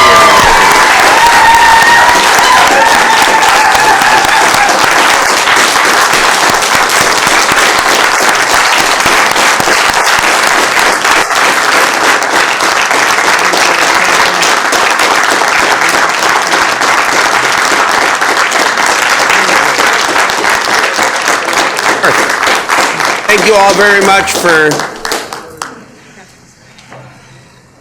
for your advocacy and for spending your Tuesday night with us. Members, I'm going to turn the gavel over to, who wants it? Councilmember Chenier, because I am leaving for the Sac City School Board, where I'm going to ask them for several $100,000 for our 1,000-strong youth workforce development program. So What? We don't?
Thank you. I'm not going home. I'm not going home. 4 hours, probably. I'm sorry, yeah, they're...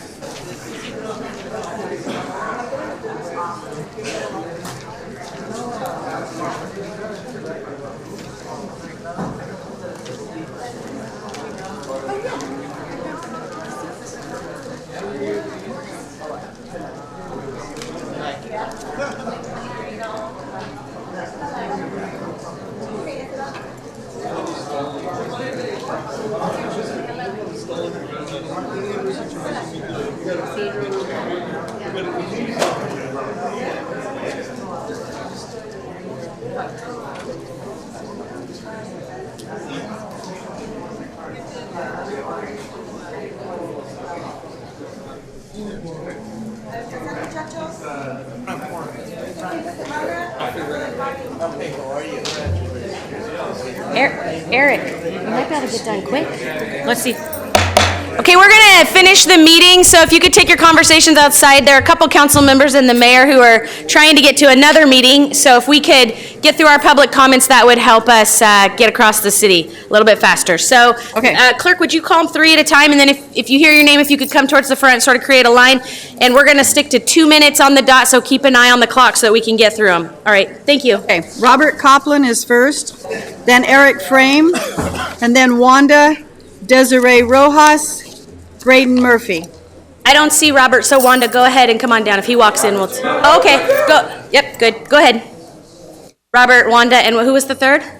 Eric Frame. Eric, okay. Great. Well, I think the city council did a good job tonight on item number 13. But why don't we have the same dedication to the homeless issue in Sacramento?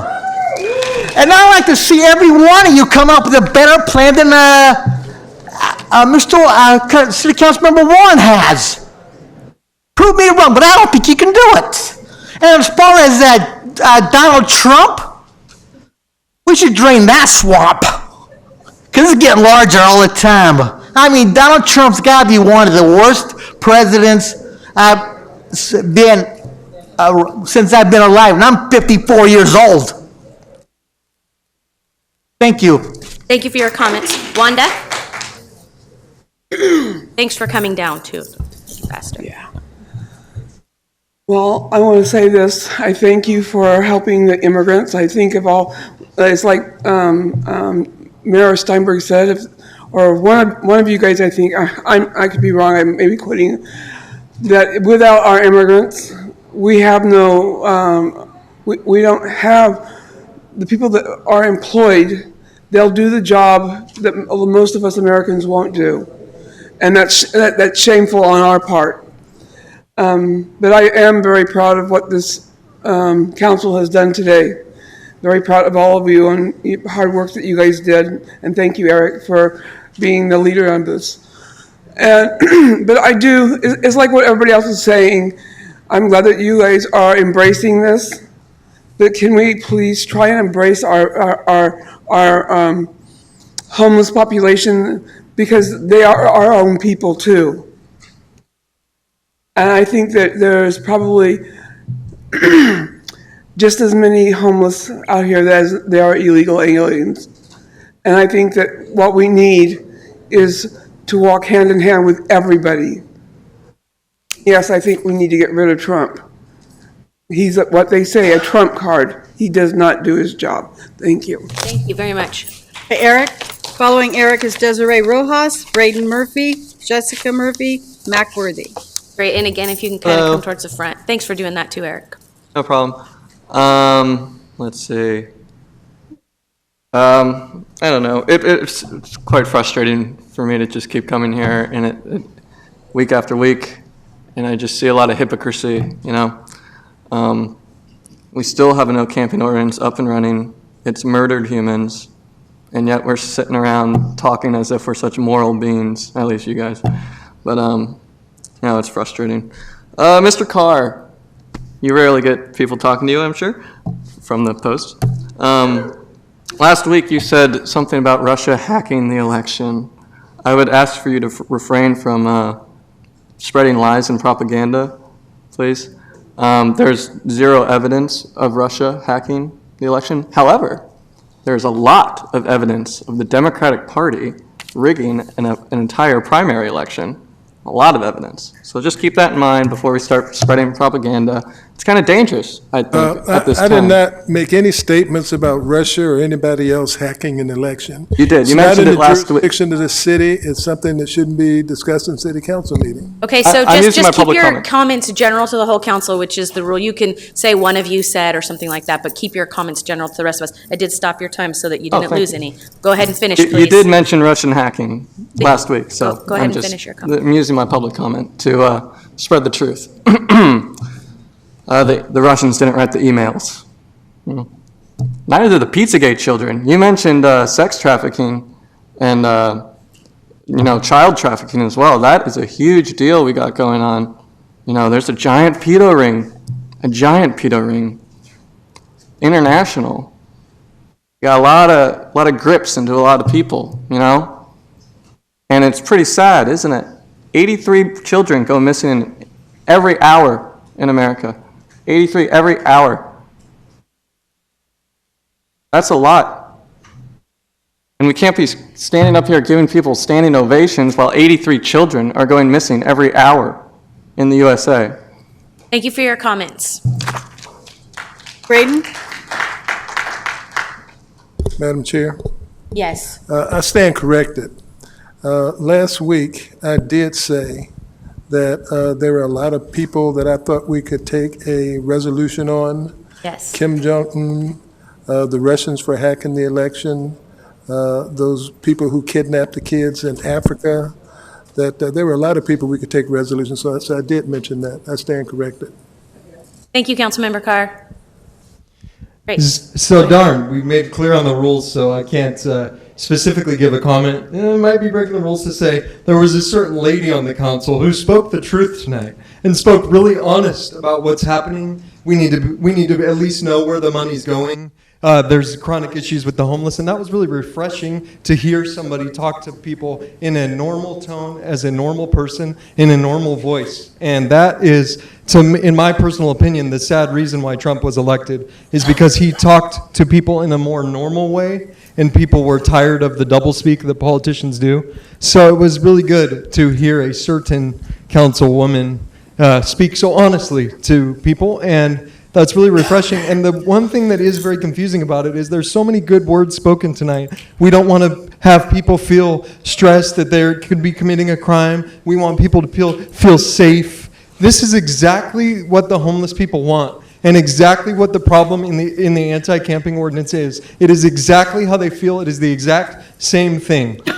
Numerous people, when I stepped outside, came and gave me a hug and said they wish they had the courage to stand up for the homeless like I do. And they said that they imagine that the homeless feel exactly like they do. That because they have a blanket they're using or because they have a pillow, that gives the police department an opportunity to treat them as a criminal.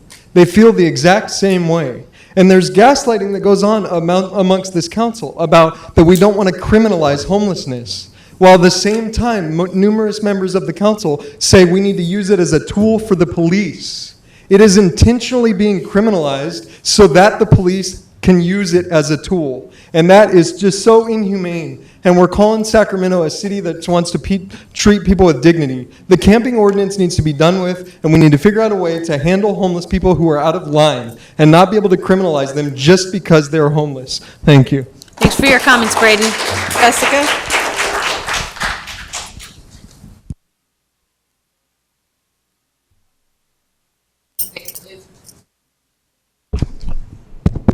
Braden Murphy. So his name's not Brandon, his name is Braden.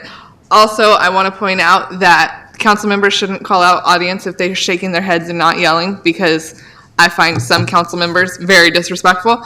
But with that being said, I also think that people are very discriminating when people spend their times for their 2-minute public comment and a homeless person comes up there.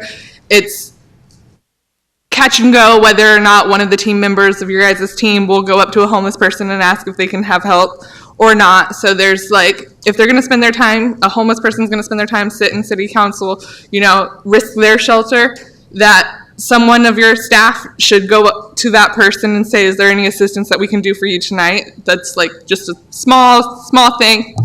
The next thing that I want to say, that with a police officer, if the police officer asks to turn in a form, then they should know the rules that they have to turn on the form. So police officers shouldn't lie. There was people that actually stood up, so I just don't appreciate that. And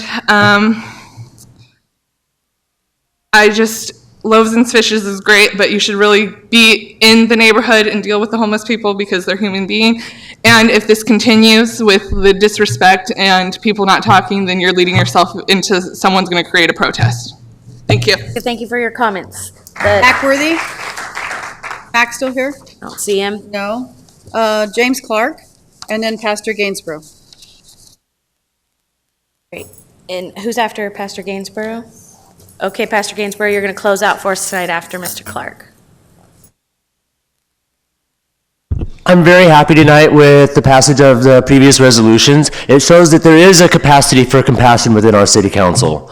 I am concerned that some of the speech doesn't quite align, though, when talking about this, because there's a lot of statements of we want all of our residents to feel safe. We want all of our residents to be able to be treated with dignity. We want all of our residents to feel like they belong in our city. Except for the homeless don't get to feel that. All they get to feel is that it's illegal to go to sleep, it's illegal to have life-saving supplies, there's no place to go to the bathroom, there's no place to get clean drinking water, there's no place they can be safe, which, really is kind of hypocritical that we set aside all this energy for one specific group of people that are very deserving of this resolution that passed. And yet, for 2 years, there's been people here saying, hey, you've got people living here right now that aren't being given dignity. They're not being treated like human beings. They're not being treated as if they're our neighbors, which they are. And that's the homeless community that's continually being criminalized. And then whenever we talk about it, we get scoffs, eyes down, sometimes dirty looks, red faces as we call out certain aspects. We're just asking for the same respect. A lot of us are working class people. Statistically speaking, across the United States, 43% of all people living on the streets have jobs. We are working class people too. And when we're given the opportunity to better our own lives, the ability to rest and move forward, we do become more productive members of society, whether it's through expression of art, whether it's through protest, or whether it's through getting a regular job and working like every other citizen. So I want the council to remember that an injury to one member of the working class is an injury to all members of the working class. And I don't know if you all were paying attention. Every time you brought up... Hey, Mr. Clark. I'm about to finish up. I'm wrapping up right now. Right now. For my final thought, I hope you guys realize that as we brought up the issue of homelessness while discussing becoming a sanctuary city, almost every person that was here to support a sanctuary city applauded to try to repeal that camping ordinance too, so it's not just us. Comments? Pastor Gainsborough. All right, Mr. Gainsborough, close us out for the night, would you, please?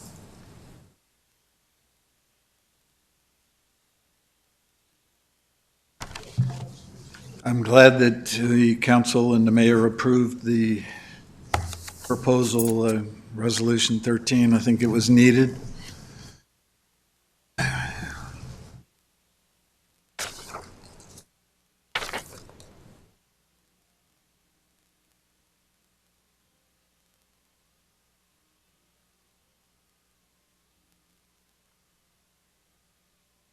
Lord, I pray that every one of the council and the mayor deal with either mental illness in their immediate family or a homeless child, your grandson, your granddaughter, a nephew, a niece. Lord, I pray it would come immediately to them. To Councilman Ashby, to Councilman Warren, Harris, Hanson, to Shirley as well, although she's not in the voting, to the mayor, to Howard Chan, to Jay Chenier, to Eric Guerra, and to Larry Carr. I pray that the homeless situation would grab their hearts as it grabs your heart, Father God. That these people that were recognized tonight as human beings but not citizens were being more highly valued than 2,500 to 5,000 homeless in Sacramento tonight that are treated as less than immigrants, less than citizens, called outlaws, inhumanly and ungodly criminalized as homeless. You would have put Joseph and Mary in jail in Bethlehem as criminals to birth the Son of God. Repent, soften your hearts, and repeal the anti-camping ordinance. Thank you for your comments, Pastor Gainsborough. Okay, that's it for public comment. You have a couple of appointments. Okay, let's do that, and then we'll go to the council comments. Okay, there's one for Parks and Recreation Commission. It's for District 6. It's Tyler Aguilar. That's it? Yep. Okay, Councilmember Carr? This is for Councilmember Jennings. I'll try to do my best, Vice Mayor Jennings' interpretation. This is May the 4th. That makes tomorrow May the 5th. And it's time for First Friday in Valley High and the Cinco de Mayo celebration. It's going to be at Hyde Park from 5 p.m. to 8 p.m. Come on down and celebrate Cinco de Mayo with Team D7. Enjoy the delicious food trucks provided by Sacto Mofo, entertainment from Bigger Than Us Arts, and other festive activities. For more details, call our office at 916-808-7008. Come out and enjoy D7 Cinco de Mayo celebration. That was spot on. Good job. All right, Councilmember Harris? Well, first I have to report out the trip to D.C. So I participated in Cap to Cap and went to D.C. to talk about issues pertinent to Sacramento. I particularly participated on the water resources and flood control team. So we have an Adopt a Park cleanup organized by my Parks Commissioner, David Guerrero, at Gardenland Park, which is at 310 Bowman Avenue in South Natomas, on Saturday at 9 a.m. I'll be there with my chief of staff, David. At the N Factor Awards this Saturday evening, we'll be giving an award to a young man named Robert Robbins. Robert is a unique guy. He's got an awful lot of energy. He wanted to make Gardenland Park a safe place for neighborhood kids to play, and he started a campaign that attracted the attention of the Kings organization. And I worked with them, and they went on to build us a court and a half basketball court at Gardenland Park, which is really significant and actually helped to energize the park. So, and since then, he's removed graffiti and he's organized neighbors to really adopt that park and make it their own. It's made a tremendous change in the neighborhood, so we're going to honor Robert on Saturday evening. This Sunday, the Natomas Rose Garden will celebrate its 10th year anniversary. So with a celebration and benefit, they'll start at 6:30 at the Rose Garden. There's going to be food and music, and I've participated a couple of years in a row. It's a lot of fun. Now, lastly, hotspot this Friday, 5-5 at Rio Tierra Junior High, 3201 Northstead Drive. Thank you. All right, thank you. Councilmember Chenier? Thank you. I just, real quick, wanted to say that the Oak Park Farmers Market will be starting this Saturday at 9:30 a.m., and we'll be out there. Hope to see you all. Councilmember Hanson. Thank you. Tomorrow marks the, not only Cinco de Mayo, but the opening of La Cosecha in Cesar Chavez Plaza. So I hope everyone from the council, assuming they finished the work that they were doing today, makes it out there for the celebration. The city has partnered with Ernesto Delgado from Mayawell on this awesome opportunity. It is also tomorrow the first concert in the park for the season. So it will be a very fun day between all the different stuff going on. I hope you can come out and try a taco and have some fun in the park. All right, Councilmember Guerra. Thank you very much. Want to do my AB 123 report. Want to, yeah. Ogo, you want to go do that? Can you do it for the three? Oh, Can, All three of you. yeah, I thank got you. it. Okay. I'll do the AB 123 report for Councilmember Chenier and also Councilmember Hanson. We went to cap, participated in a number of teams. I was on the air quality team. You, Councilmember Chenier was on transportation. I did both. And Councilmember Hanson did both air quality and transportation. And then everyone participated in some of the civic amenities. Yeah, and we got $50 million. And we got $50 million for streetcar and some money for air quality. Thank you, Congresswoman Matsui. That's amazing. Councilmember Carr? Just want to make a correction. I gave the wrong telephone number. This is exactly like, Should I go through the whole spiel again, or it's 808-7007? That's 808-7007. Okay, I too was in Washington DC with these guys on Cap to Cap, and I need to report out, I had the opportunity to do a really wonderful Women Rising event and pull together all the ladies that were back there, and I just want to thank my colleagues because most of them came as well. They were the only guys in the crowd, and I was very proud of them. So thank you for being there, and that's it for tonight. Anything else? All right. Can District 7 report their AB 1234 report? Okay, got it. Yes. Is that done, Rick? You good? Good. I just wanted to make sure the public knows that I also was at Cap to Cap representing flood and transportation. Had some great meetings. Didn't quite bring home as much money as some of my colleagues, but made some incredible contacts, and we'll be able to report more as time passes on. Okay, thanks, Vice Mayor. Travel safe. We're adjourned. Go to sleep.